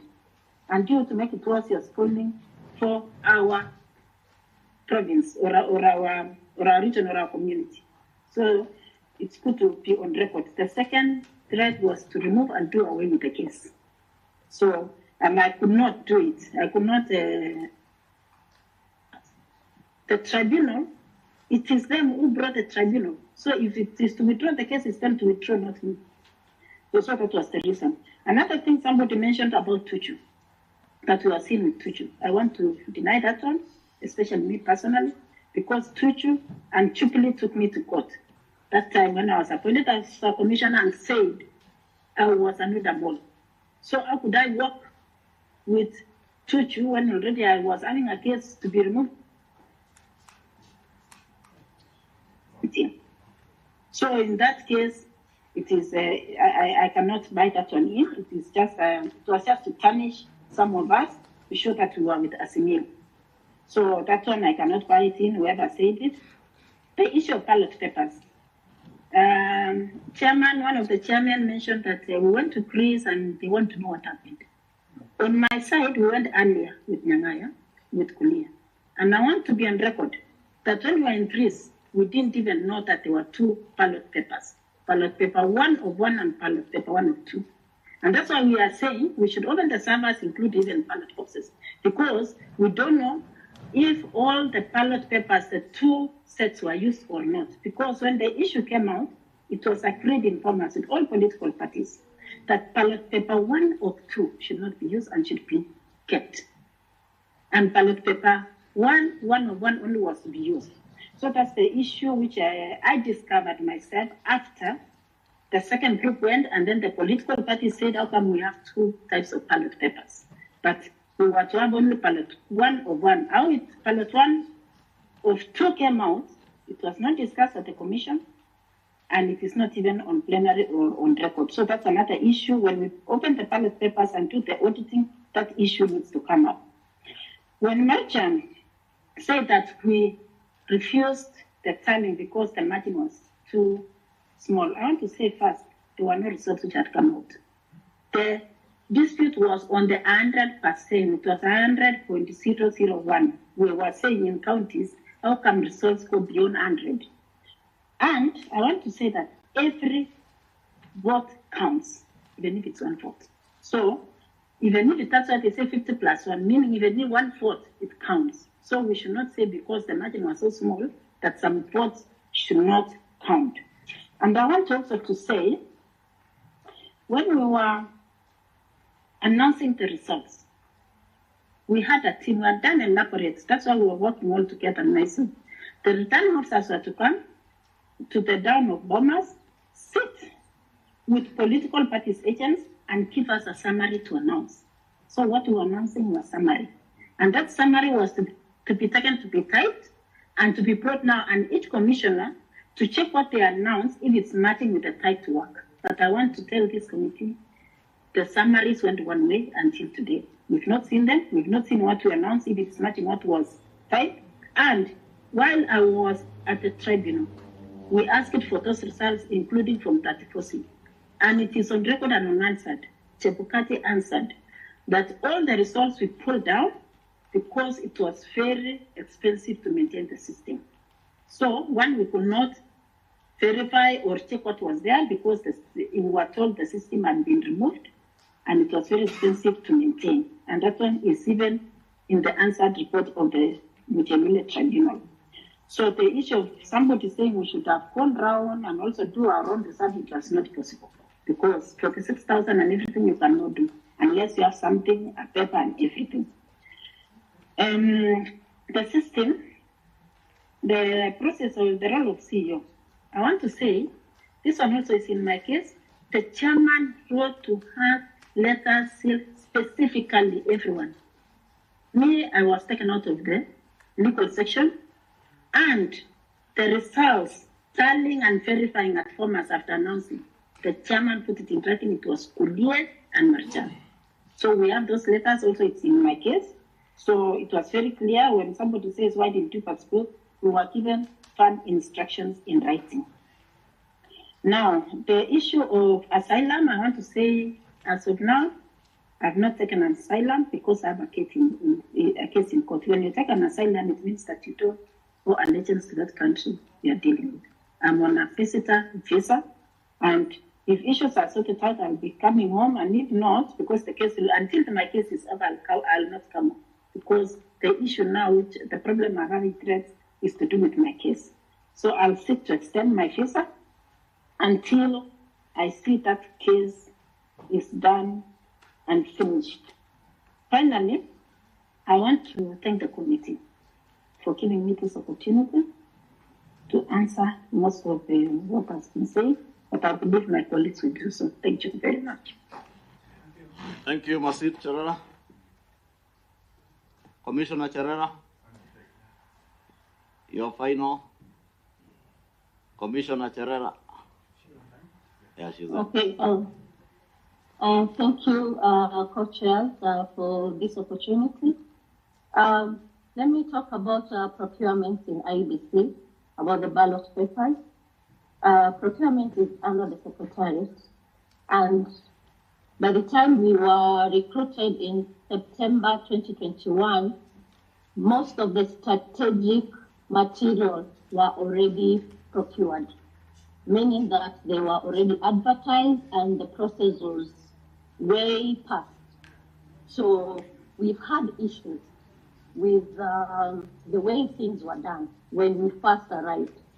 And in our first plenary, we disagreed with the technology that was procured.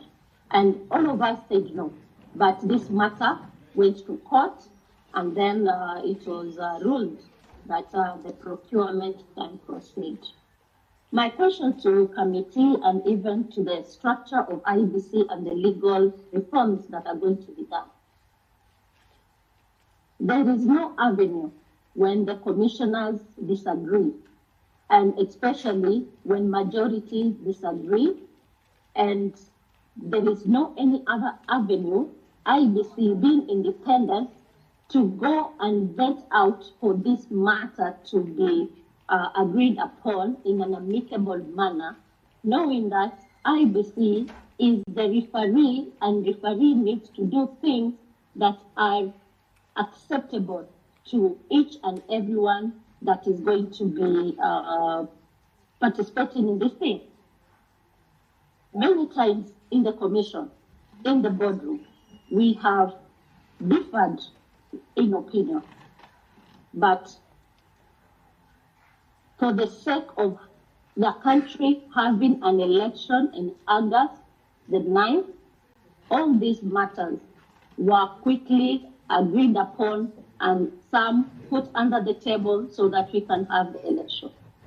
As the commissioners, we have always had conflict. So this was not the first one, as was insinuated by the Supreme Court. It's only that there is no any other avenue. And I will propose something. In the future, can there be an ad hoc, can there be a neutral body that oversees IEBC apart from JLAC? In that body should be like this bipartisan committee, so that things that the commissioners have already clashed about can be resolved, and then the commission moves ahead. The procurement of ballot papers was already done, and I will jog your minds back in July. I can't remember the specific date, but the newspapers in the country were all awash with news that ballot papers were coming from Uganda. And a honorable member was mentioned, whether it was data press or not. Funny enough, the night of that day, the chairman called me and said that tomorrow we are receiving our legit ballot papers from the airport. As the vice chair, I was shocked why this is happening, as if we didn't have a plan. Nonetheless, the next day, the chairman plus A few commissioners went to the airport to receive our ballot papers, and the rest remained because we had a function with Kenya Private Sector Alliance. That day, there was a clear departure of the commission not working together. But for the sake of the country, we stood and we told the country that everything is in order. It was just communication breakdown between the secretariat and the commissioners. That should not have happened in a civilized country like ours. That is something that breaks the trust, because if the secretariat will do something and they will not inform the commissioner, that is wrong. Let me submit to the committee that after that, the chairman proposed to the stakeholders that we will go to Greece to oversee the printing of the presidential ballot papers, because by then, papers had already started coming to the country. So the presidential ballot papers were the last in the schedule to be printed. So the stakeholders, I am a chair of the partners, so the stakeholders gave their names and we started the process of getting visa to Greece. The process took a little bit longer than expected. We had to get people intervene on behalf of the team. By the time we left the country to Greece, the presidential ballot papers were already printed, and were just doing the final bit of areas that had court cases that were slowly being concluded by the court. Say, for example, the Mombasa gubernatorial, that those were the last bits that were going to go into the printing. Our mandate was to check the presidential ballot papers and the printing of the Cherera, sorry to cut you short. Did the work. Commissioner, sorry to cut you short. Yes. You said by the time you got to Greece, the presidential, all the other ballot papers by the time you left for Greece were here. But then you have mixed up yourself. You were talking about getting there and they were done, except cases in areas where there were cases like in Mombasa.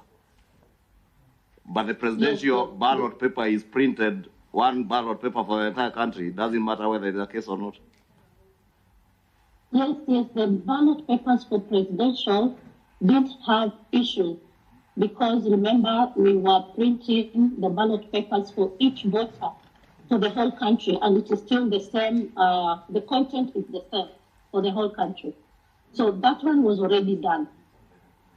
Would you also probably talk about Smartmatic? Because when some of these materials were intercepted at the airport, it was then alleged that they were working for the commission. Were you guys aware? No.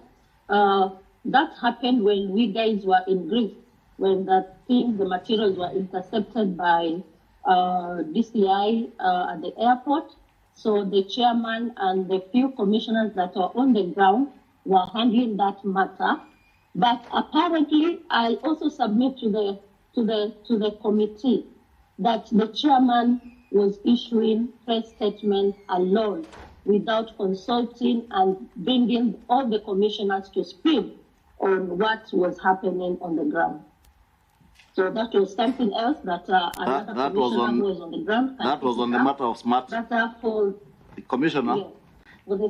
That was on Smartmatic, the pronouncements by the chair. That's what the co-chair wants to establish. Yeah, I want to establish the commission chair issued a statement on Smartmatic, or whatever they are called, without your involvement. But if we remember well, DCI is actually DCI. Are you aware what DCI did with that matter if they were actually not commission staff? Because it was actually in the news, and the commission indeed issued a statement. Do you know then what happened with DCI on that matter, if, as you aver, they were not working for the commission? The mathematic materials that were held at the airport by the DCI, I said that time the team, we and Wanderi were in break. So the statements that were being issued were not commission statements. The chairman did them alone. Until we came back, and we sat together with the Inspector General of Police and the team, and they said that they have sorted the matter amicably, and we did a joint press conference together with them. So when you came back, That's mathematics. let me get it right. When you came back, you had a meeting with the IG, Inspector General of Police. Were you in that meeting? All of you were there. And why did you not question if you think or if you believed they were not working for the commission? You participated then in a meeting with the Inspector General of Police that said you had sorted out the issue. This, Co-Chair, security matters are very, they're not supposed to be conversed here, but what we did was we agreed with the DCI that this matter has been sorted because mathematics was the one procured to do the technology for elections. And we gave a joint statement after the back and forth statement from security and IEBC. So that day we gave a joint statement entry that everything is under control. Mathematics was working. Yes. Oh, that's okay. I wanted a comment on the secretariat, the competence, because you said it's like you, the greenhorns. To quote one of you, I think it was Masit who talked about you being referred to as greenhorns. It looks like most of everything, literally, the commission work is all the secretariat. Did you have time to investigate the efficiency of the secretariat? It looks like the chairman was working with the secretariat to the exclusion of the rest of you. Co-Chair. Yeah, I'd put that matter actually. I was hoping Wanderi was going to respond to it. Yes, I can respond also. Masit, you want to respond? I'm before Wanderi? Give us an Yes, opportunity also to explain something. Yes, indeed. Because maybe because we had hoped that as a co-chairs that we'll finish with them, because you never know with technology, it's mathematic type, could cut them off. And co-chair, we have maybe we. Yes, Chair. Cherera, if you have just a closing remark, then you allow us to deal with Nyangaya and Wanderi. Yeah. We have the Council of Governors who have been waiting. Okay. Okay, let me say something small because what has been asked about Secretariat and the Commission. One, I want to make a proposal that at IEBC we should have a Commission Secretary and then a CEO. At IEBC, Commission Secretary and the CEO is one and the same. And you know, in most organizations, Commission Secretary is a lawyer or somebody who has done law. So most of the runnings of IEBC, it was Chebukati and Marchal. In fact, before anything comes to plenary, they had to have a meeting before a meeting. And the other commissioners. So that when they are coming, what they are coming to present to us are things which have already been decided. So as such to endorse, but we said, for the sake of this country, we knew we will have time after elections. We said, let's focus on elections so that after elections, we can look at these issues with Taylor. But it never came to pass. So it's true, it's a one-man show of the chairman and the CEO, and the two other commissioners who are there. Thank you. Thank you, Commissioners Cherera and Masit. You could listen. Yes, Chair. You could continue listen. My final remarks. Okay, in half a minute.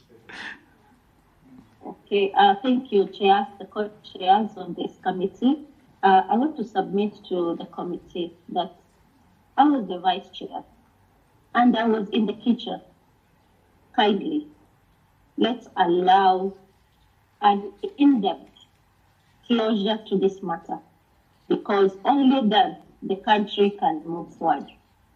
We wish to have a very independent and strong commission. If it is not for us, it will be for the generations to come. You asked whether I am in the country or out of the country. I am out of the country because of matters in security, being the vice chair and having taken a stand. I will not give details to this because it is very emotive, but if given a safe space, these things are going to come to light. Thank you. Thank you. We can then hear, Wanderi, the issues that we have been canvassed here. Some of them have been dealt by your colleagues out there. You don't need to repeat, right? But the issues that have not been dealt with, please, and be brief. Actually, you know, we had our rules that we give you 20 minutes. You have taken the whole afternoon.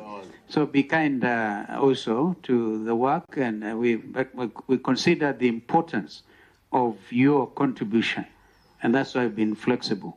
So please. Thank you, Co-Chair. We thought we have been forgotten because the leaders in the US have taken almost all the time. I just want, first of all, to respond to the issue raised by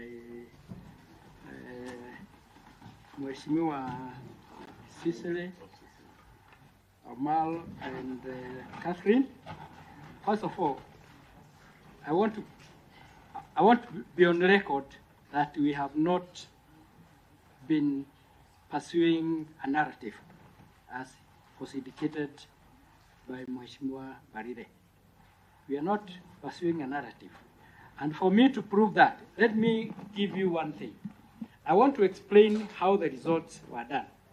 It was not possible for sure for the 7 commissioners to verify and tally 46,229 polling stations.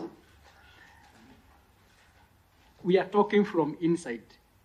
So what happens when you cast your vote at the closure of the time of the polling station, there is the presiding officer at that polling station will count the votes. They will fill the form, the result form, and that is the form that Masit is talking about. It is actually not the ballot papers, it's the result form, which they had 2 copies.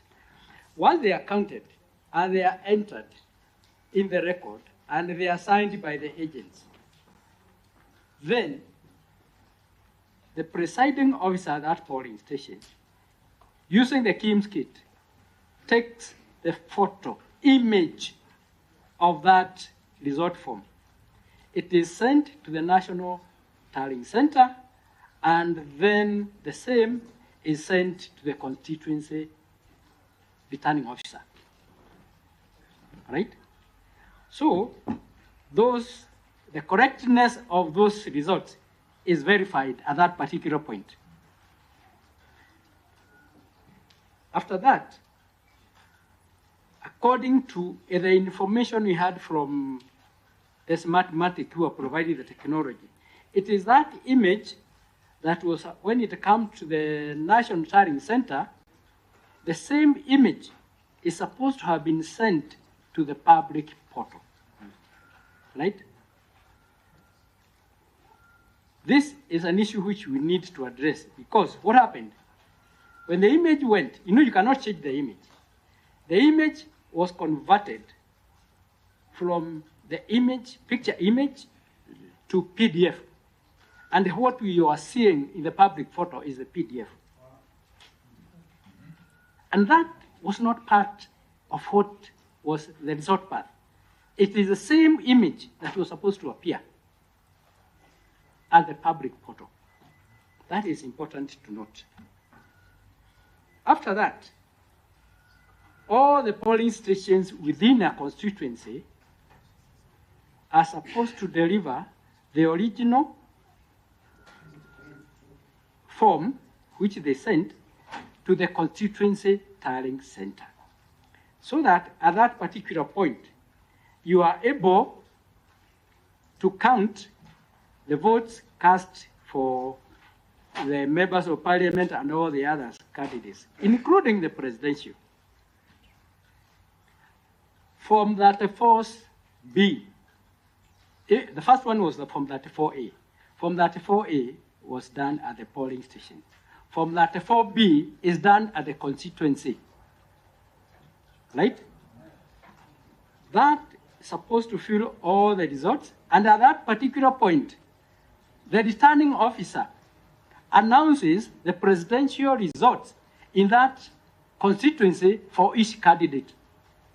And they fills the Form 34B, right? It is filled at the constituency. And at that particular point, he will announce who are the winners. So what we are saying is, and that is what Maina Kiai said, the results are returned for the presidential candidate are returned at the constituency. Now, once you fill Form 34B, you come, you set the image, then you come with the original to the National Tallying Center. And that is why all the 290 could be, Wanderi, just so that we don't go through the whole process, the specific questions were not on the process, because the process, all these people are political players, they know the process. They don't know because of Omar. What Omar said. The question, I'm just paraphrasing the question for you, because yes. I also had a related question. Yes. Because if we take the route you are taking, we may be here up to tomorrow. Okay. The question was, now the 34B that is used to declare results at the constituency, the four of you, did you have a single 34B that was different with the results against the results that were declared and on the public portal? Whether it was PDF, whether it was photograph, did you have one single form that showed or that you can show different results other than the declared results? That was just a straight question. That question cannot be answered that simply. Let me explain why.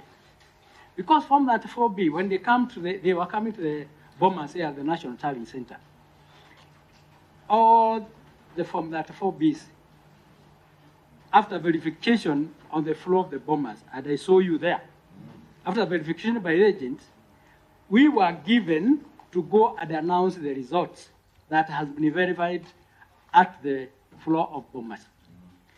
That is what you saw us announcing, right? After we announced, the results were given to the chairman who went to tally.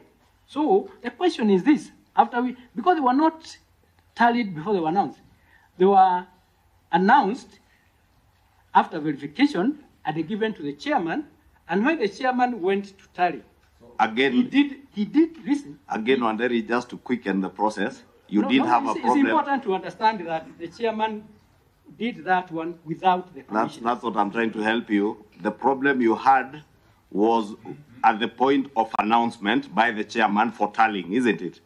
Not at the point the form comes to Bomas, we verify as party agents, it goes to the chairman now, then the chairman has his own system at the corner to tally. That is a corner you have a problem with, isn't it? Yes, because we were not part of it. Fine, that is a problem, that's where you have the problem. So our question was, you have a problem with that corner. Since you had forms being verified on the floor, and you announced some of those forms, do you have a single of those forms that you think you announced or was verified on the floor, but then the chairman used a different form or different results to tally? It was not possible for anybody to know the results, the number that the chairman tallied. If I announced 2,000 votes for you, as a presidential candidate. And after that, I hand over the form, because we were not supposed to handle. Those are the results that were surrendered to the chairman, and he signed, he has received them. If he entered in the tallying 2,500, how would I know? So you never system. Maybe that's what you never. Sorry. I just wanted to be clear. Just hold on. You hear from Omogeni? It is important. I just wanted to be clear. Question, and I'm answering that question. Yes, I wanted to be clear. We were not involved in tallying, yes, and verification. And verification. In the entire presidential result. Verification was done by the card agents, and we were supervising that. Yes. But the tallying, we were not involved, and that is the responsibility of the commissioners. So the results could have been changed after verification, before and before the final announcement upon the tallying. And that is the darkest area we are talking about. Okay. Thank you very much. Until the announcement. A question to that assertion. Yes, Cicely. You know, Commissioner Wanderi, what you're saying is not a small matter. It is not a small You have a whole nation to deal with here. Yes. How come you are not able to prove to the Supreme Court, show any evidence where what the chairman announced and what was verified was invariance? Why didn't you prove that to the highest court of the land? Then you come to bring it here.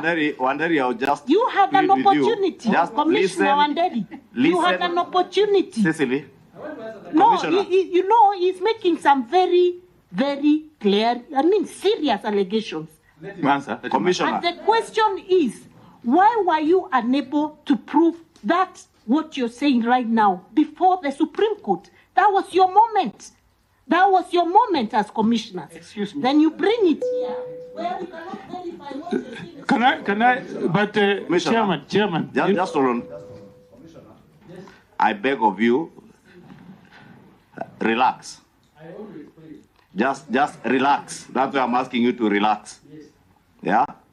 Once you are relaxed, take your time, listen to the question being put to you.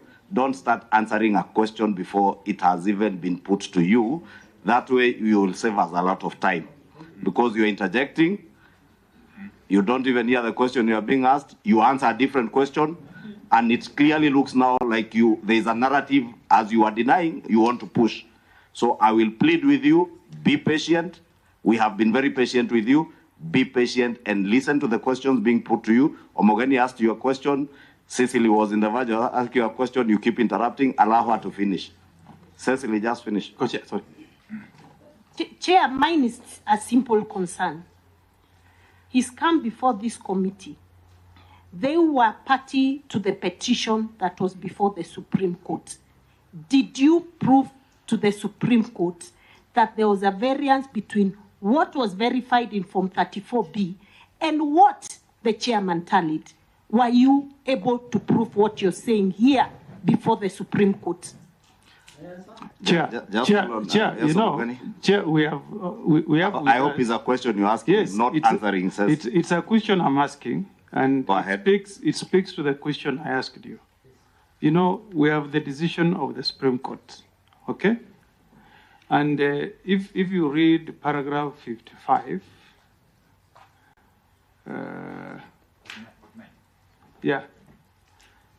on the issue of tally, this is what the Supreme Court says, that the chairperson on his part did not make matters any better by maintaining a stoic silence, even as things appeared to be falling apart.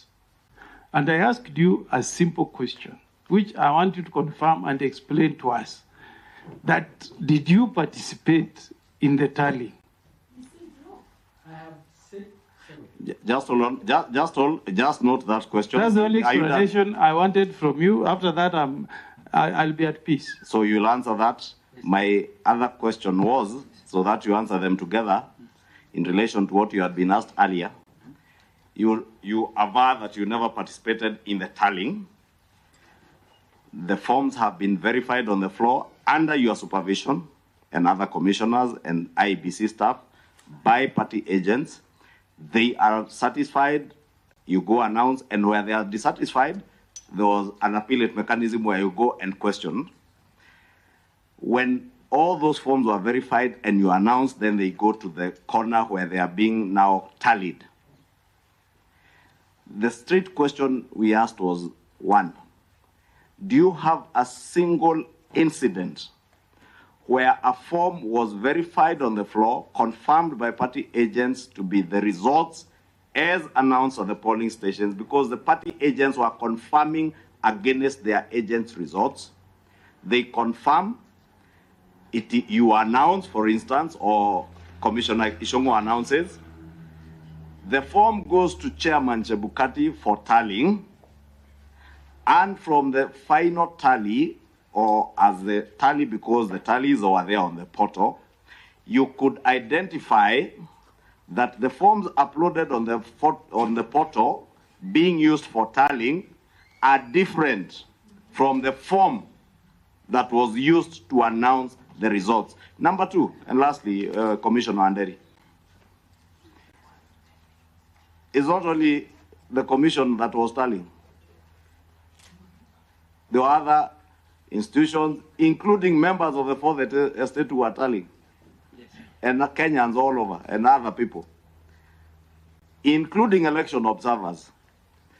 Are you here today telling us that the country can only believe the Cherera 4 commissioners, not everybody else who was in Bomas, not the election observers, not the Supreme Court? The country should only take Wanderi, Nyangaya, Cherera, Masit as what they say is a gospel truth. Lastly,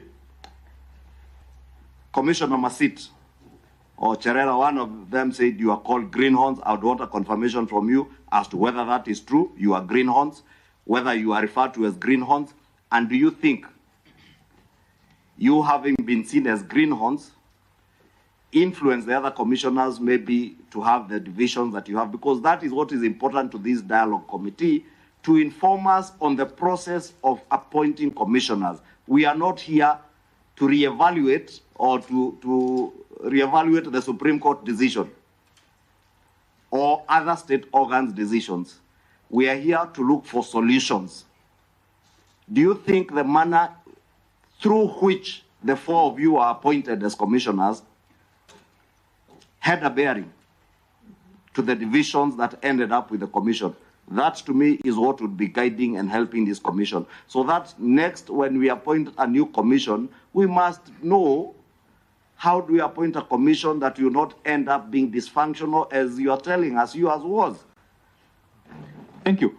Just very finally, can you also just confirm, for record purposes, that even though you are party to the announcement of results as verified, okay, you had no capacity to know whether what you announced ended up in the final tally, okay, upon handling by the chairperson of the commission, upon exclusive handling by the chairperson of the commission?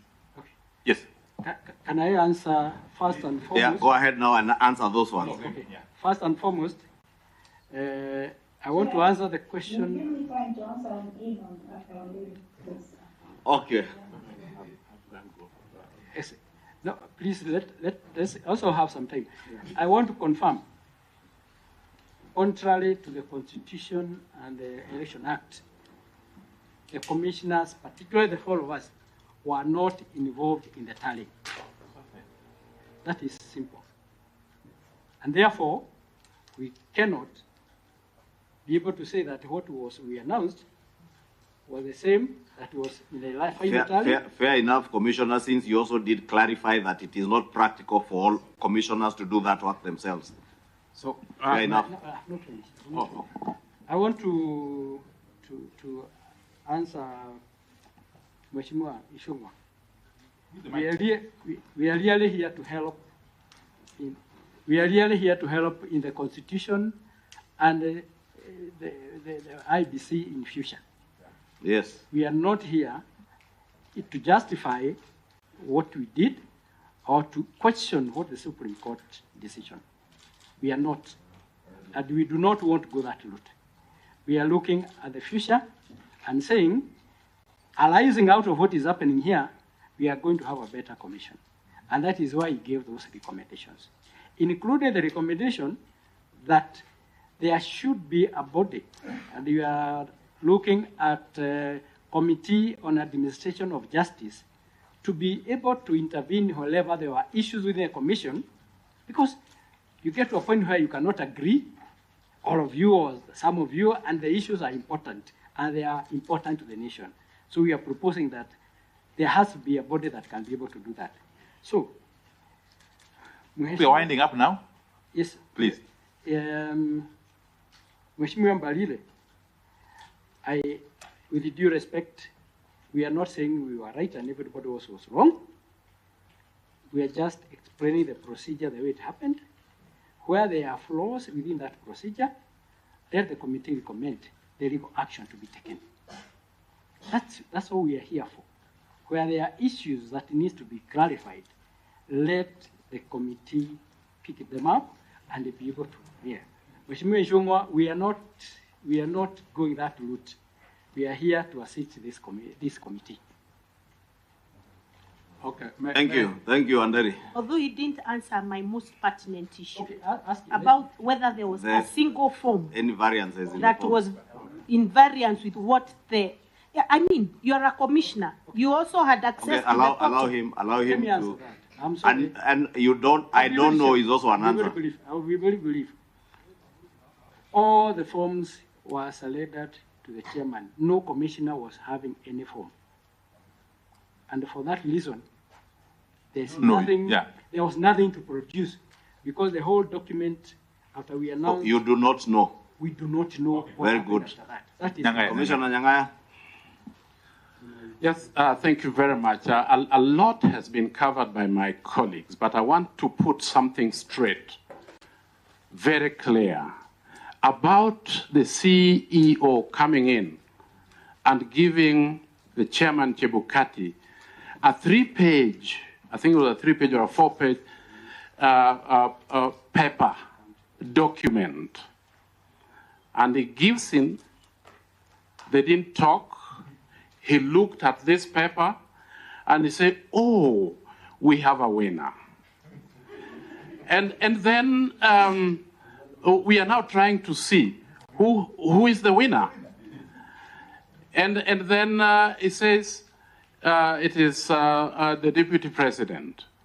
He walks out of the boardroom, goes to his office, and comes back generously with documents for each one of us. That document was a summary of county data. It was not the result for 34C. 34C is the result. Now, looking at the document, and we asked, Mr. Chairman, how do I know when I actually... Nyangaya, with all due respect... No, let me finish, please, because this is important. Let me guide Commissioner. Yeah. We did guide that we do not want to reopen the Supreme Court matter. I agree, but you asked a question, sir. Which is important. The question that you want you to answer, yes, not the process as it were. Because and so there are the things you said in your affidavits, maybe litigated in court. Please don't take maybe just summarize. But that bit of Chebukati coming with things here. Now that one. And so when now we thank you very much. And now then when we ask the question, what he said is this: the law gives me the responsibility to announce and declare results. And we said, but you can only do that from what we have verified. And we didn't actually know what had been verified. So he said, listen, people have been waiting the whole day. You didn't know what had been tallied or verified? We did not know what had been tallied. Yeah, because verified was... Yes, we didn't know. Because it is summarized in a county format, not constituency format as we had been announcing. And so he says, the law gives me the responsibility to go and declare results. And we ask, but Mr. Chairman, is this the commission result or this is your result? And he said, anybody who wants to work with me to declare results, follow me. And we are not children. And I realize that you did make a bit of a fuss around the word arrogance. So I am not going to use it. But that's how we felt. And Chebukati walked out and we were left because in the boardroom. And that's what I want to make very clear, that we were left in the boardroom. Amongst us, therefore, we say... Allow me, Nyangaya, now that you have gone into the details, was that before or after the National Security Advisory Council set foot in Bomas? It was at 4:30. The National Security had come at about 2 o'clock. Okay. We had finished with... And just also by way of follow-up, so by the time Chebukati walked out to go to the main stage, that's what he was doing, isn't it? When he said, those who want to announce the results, follow me. So he was coming to the main auditorium. I suspect that's what he was doing. So between that time, the time he was just getting to the main auditorium to announce the results, that's the time you left for Serena? Oh, no, because that was great speed. No, we stayed to consult. We said, what do we need to do right now? And we realized that we need to go and tell the country that we are not working together with Chebukati to the state to announce. So what then do we have to do? And we decided that we'll go to the press center, which is just out here. And we decided that we'll go there. And somebody said, no. Here, people will fight. It is dangerous. Can we go somewhere else? And we agreed that we'll go somewhere else. Okay, just to be quick. So you left, Chebukati left you in the boardroom, he walked into the auditorium. No, we don't know where he went. He left. He said, those who want to follow me, follow me. Yeah. You are left seated in the boardroom. Absolutely. Yeah. Then as he announced, maybe that's when you went to Serena? No. Because your announcement came before we were looking, there was a split screen. Announcement came before Chebukati. The time doesn't reconcile. We were not in control of what Chebukati was doing after he had left the room. Yes, but Chair. Whether he had gone to the toilet or gone to the kitchen. But Chair. Yes. These same commissioners who claim they have no idea what was being tallied, immediately the chairman said, those who want to announce the results with me, follow me. They don't know what has been tallied, quickly ran to Serena, and Cherera's words were that the votes have been, the announcement is 100.01%. Which is 231. Which is 142,000 votes more than what has been tallied. So they didn't know what has been tallied, but within the moment of leaving Bomas and getting to Serena, they already know what has been tallied. What a contradiction. People who know nothing suddenly know the figure, even including 0.01. That's the first statement. Let me correct Nyangaya, maybe you've heard what Seth is asking. Let me correct this, because this is very, very important. We had the results of what Chebukati thought was the result, which was not the result. It was in county format.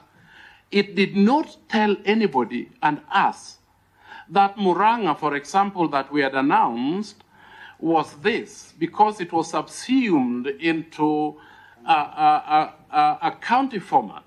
When you are talking about, Mheshimiwa Bariri, with County due format, respect, you mean the aggregate of the votes at the county level, at the county, not at the constituency. not at the constituency. And Form 34C is all about constituency. So let me ask, are you saying that you never populated the results per constituency in Form C? No, we didn't. You never? What was given to us was on the county. We never did that. You confirm. We were hoping that we'll get that. So as we speak today, close, can I get it clear? As we speak today, do we have Form 34C that has results from 290 constituencies? We have never seen that. We never saw it on the day that Chebukati brought the results. You do not have. You have not seen. Good answer. But let me just pick it up from there as you go back to Sicily. Were those matters canvassed in your affidavits at the Supreme Court? Yes, they were. Thank you. And we did indicate we are not reopening the case. Answer says. Yes, now, and let me just answer. The 152 that you said, 142 that you said that we knew about, we did not. It is at the Supreme Court. After we had sat down and computed that. We never said. But you know, I have my Commissioner Nyangaya, that is absolutely not true. On my phone, I have the video of your statement. It's absolutely not true, Commissioner. Serena. Cherera maybe you play it. actually referred to the 100.01%, which she said translates into 142. That was the second press conference. And that Wanderi. What about the first press conference? That was the first day. Yes. When you went to Selena. Yes. We said we will give a statement later. Tomorrow. Yes. That is a statement that contained what Mheshimiwa Barire is saying. All right? Okay, Nyangaya, please conclude. Yes. So, as I conclude, please. As I conclude, we have goodwill for this committee and for the country. And we need to soberly examine all these things that people say, because it will come back and bite us one day. Because some of the statements that we are making may not be resonating with other people at this time. But for democracy, it is about the ballot box. By and by, we might actually not have ballot papers in the box, but we might actually have a human being in the box making decision on behalf of the people, because they have been given opportunity to unilaterally make those. Commissioner, there is one last question you didn't answer. The mode, which I said is the most important thing for this dialogue committee. Do you think the mode of your appointment had anything to do with the dysfunctional nature of the commission that you served in? Yes, I want to say and answer it in this way. Kriegler report did say that commissioners needs to be selected 2 years before. We were only selected 8 or 9 months before the elections. That way, we had found that many things had been done, and when we walked in, it is as if we are an interference. So you feel the manner in which you are appointed had a bearing as to the workings of your commission, hence you being called greenhorns, feeling you are left out, and you think the country should follow the Kriegler recommendations in that light? Absolutely, Mr. Chairman. But Wanderi also thinks, just a minute, Commissioner. Wanderi also thinks that the executive commissioners, against the recommendations of the Kriegler Commission, is also a good thing? Yes. And is a direct question? Yes, it's a good thing. You Sir. think we should have executive commissioners? I think At so. least a chair and the vice chair, the way you put it. Yes. Thank you. Thank you very much. Is there a chance, Chair, also, and let's, we be honest because we want to make things better, that whoever appointed you or proposed your name influenced the decisions you made in that commission. And therefore, the division that was there, because all these people came from somewhere, proposed by certain politicians. Maybe any one of you can answer that question. That really helps us in the way forward for the commission. I can I go. wonder, let us allow, is that... Does the current system allow for politicians to appoint people? No, that's what I was going to say. I thought you applied. Allow... In paper, it doesn't.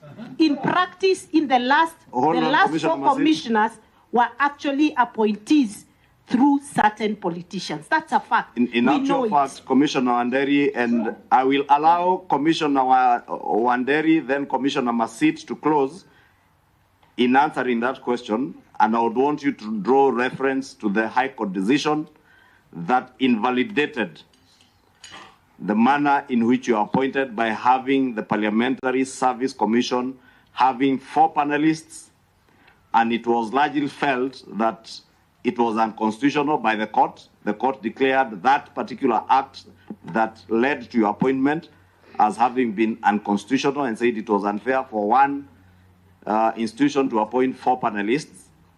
And that's why I asked you that particular question. And it's also common knowledge that then it was only 2 political players that participated in that process. Can I say that the perception... Hold on, Masit. Allow Wanderi 1 minute, then we'll close with you 1 minute. I want to say this is perception. I attended an interview and I qualified for the position of the commissioner. I was not aware there was politicians that were behind that. Correct.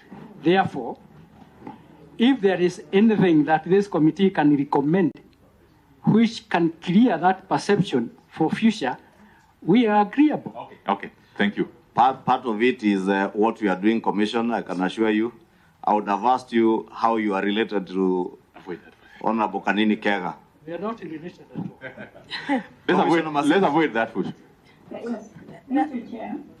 Let's also, Chair, before Commissioner Masit says anything, if we really want to help this country...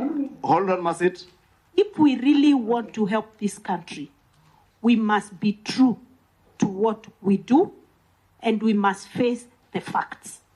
The facts are commissioners were proposed by certain politicians. If I was asked to substantiate, unfortunately, I don't want to go that route, I would. And they know the truth, except they want us to believe they just found themselves on a table for interview. And so if we want to help the future, we must stop politicizing the IEBC Commission by making sure the people who go there do not go there to protect the interests of certain politicians. We hear you, Governor says, and that's why I cautioned Commissioner Wanderi that indeed the High Court agreed in the case filed by Omtata that the process through which you are appointed was unconstitutional because one institution was overbearing over all other stakeholders in an electoral process. Commissioner Masit, you are closing for us in half a minute. Thank you. And I hope it's to answer a question, not a lecture. Yes, I want to talk on the issue of appointment, and I want to say for you that I'm a career public servant. I served in CKRC as deputy member. I served in IPPRC for boundaries. And the CDF board. And I was also a director of CDF and now as a commissioner. So I want to say I was qualified for the job. I was not pushed by anybody, but I did an interview and qualified like anybody. That's why I was taken to court. Thank you very much. I was able to shoot me that time to say that I was an Udamon just because I came from this. Okay, thank you. So, Chair, yes. In finalizing, I want us to say that the procedure was canvassed, announcing, and then verification, and then declaration. So, Announcing came before verification and declaration of results. So that's why we missed verification, but declaration was the chairman. And finally, on the issue of Tutu, I think Tutu should be called. He said some commissioners went to meetings and he mentioned names. Okay. So I think